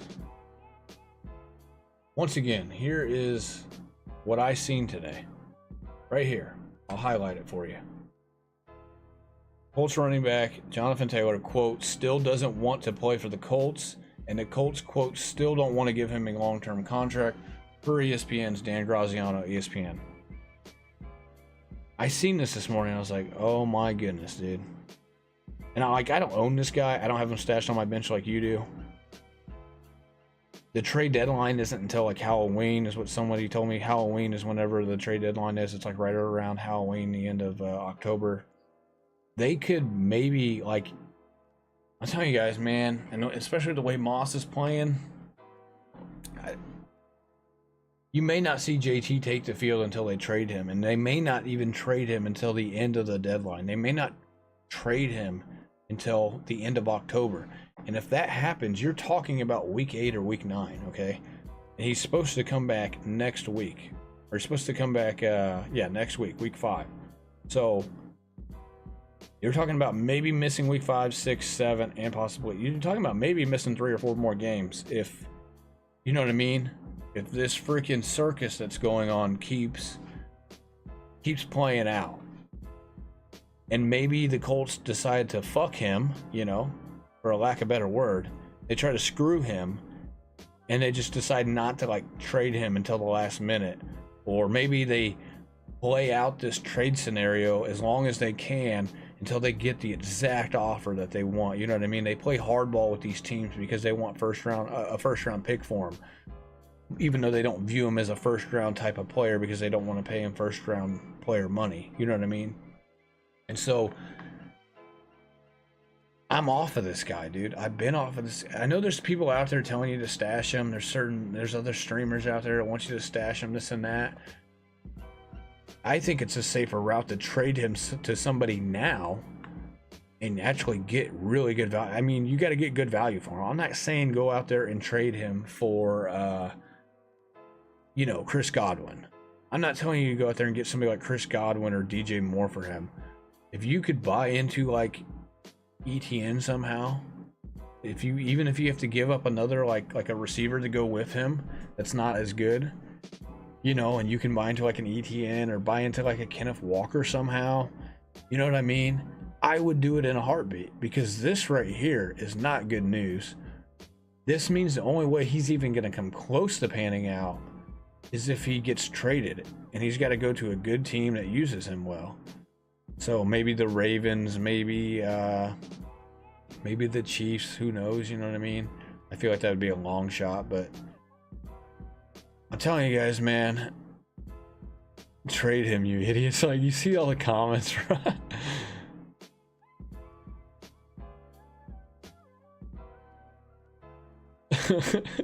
This cat right here, I'm looking at this. Dog, is this shit real? I have JT and this fool needs to cook. This is what I'm saying. Look at all these guys that own him. They're worried about him, bro. Off of this, I would be worried too. But I'm telling you guys right now, this came out today. This came out earlier Wednesday. This is Thursday, technically now, Thursday morning. I'd be trying to move this guy. Now, I'm not saying go out and get nothing for him. If you can't move him for like, let's look here at some of these running backs. If you could package maybe a semi-bad receiver to go get Cook, to go get Kyren, to go get ETN or Bijan or Walker or even Pollard, which I don't even think you could get that, but let's be realistic here. Like Walker, ETN, and Walker maybe not. If Walker has another good game this week, you can pretty much, I don't think there's any way you could package somebody like a mid receiver with JT to get Walker. But maybe ETN, maybe. I would try to do that this week before any of these games. Like if I had JT and you're trying to you're like, okay, I'm going to take the route of going to move him and move on from him, and I'm going to try to get everything I can. You better do it this week. Because once this headline right here gets headway around the fantasy industry, and like the casuals catch on to it that are in your league, and then on top of it, once ETN, Walker, Kyren, Cook, I think all of these guys are going to have, and Jacobs, I think all of them are going to have much better weeks this week for the most part. I think Walker's just going to have another pretty good week. ETN's going to probably have another good week. Kyren and Jacobs could bounce back this week and have a much better week than what they've had, last week. These guys could be off the table at that point after this week when it comes to JT, especially if this right here starts to get more headway around the league. So that's all I'm saying, man. That's all I'm saying. Because if he ends up coming back and he doesn't want to play, and then they they don't trade him immediately, let's say they don't trade him till week 6 or week 7, or maybe even right before the trade deadline, you're not going to be able to trade him for anybody. You're going to have to stick it out, and you're going to be taking zeros for the weeks that they don't trade him, probably. So, yeah, the news is not good. If I had more guaranteed top 20 backs, I'd take the risk, but I don't. I could hold him in what I've got. I'm throwing offers around as we speak. Just like I said, don't sell them low, man. Hold on to them if you can't get what you want. But if you can get what you want, and even if you have to add like a DJ Moore or a Christian Kirk, let's look here at the buy low, sell high guys. You add a Sky Moore, you add a Marvin Mims, you add a Marquise Brown, you add, of course, Chase Brown. Chase isn't over here anymore. Obviously, he's a guy that you can kind of try to sell Chase high now, but these are the guys I'm looking to really like sell high. So if you could throw JT in with, like, a perfect example would be Christian Kirk right here. If you can package him with Christian Kirk and you can get your hands on, the best guy I would say would be Kenneth Walker, obviously, but even ETN, even James Cook, Mostert, Kyren, one of those guys, I would probably take the chance to do it. Swift, even, I would do it. If you could get Pollard or CMC or Bijan, then even better. Obviously, that's probably out of the question, though. So, all right, man. Best of luck to you, Green Eagle. Like I said, let me know. I'm gonna be live tomorrow. We're gonna go live before the Thursday night game, and I'm gonna go over. We're gonna go over stardom, situm, rankings for the receivers, the tight ends, and the defenses. So we'll go over that tomorrow. If anything happens in your guys' trades or anything, let me know. I appreciate all of you guys tuning in. I appreciate all the support. Hit the like and subscribe if you are new. I would greatly appreciate it. On the road to 1,000 subscribers, we're a little bit out. We got 700 or so to go. So I appreciate each and every one of you. I'm here for you guys, help you guys out with your fantasy stuff. The trade that I made, by the way, I almost forgot to go over my trade. The trade that I made today was right here. So I traded away Joe Mixon, Marquise Brown, and Jerome Ford. I ended up getting Kyren Williams, Charbonnet, and Addison. Probably lost a little bit on paper, but I do have Kenneth Walker on my roster. So Charbonnet as the handcuff really helps me out. I lose Mixon. I put Kyren Williams in now as my running back 2. Ford is gone, so Addison will move into my flex. I still have Devontae Smith. I still have Olave. I still have Lamar. Still have Freiermuth, Moody, Phillies defense. We picked up Stroud off the waivers, and then we still have Breece Hall and Warren as our other 2 running backs on the bench to go along with Charbonnet as well. And then we got Kincaid, Tutu Atwell. Those will be the guys that are on the bench. So Charbonnet is going to move in, obviously, for Marquise Brown. So we get the handcuff Charbonnet and Walker in case something happens to Walker. Kyren Williams, who I think in the long run is going to end up being better than Mixon, if I'm being honest. We lose Ford, but we add Addison here at the flex, which I don't mind. I wanted another receiver to swap out with Olave and Smith for bye weeks, so I was willing to take that risk.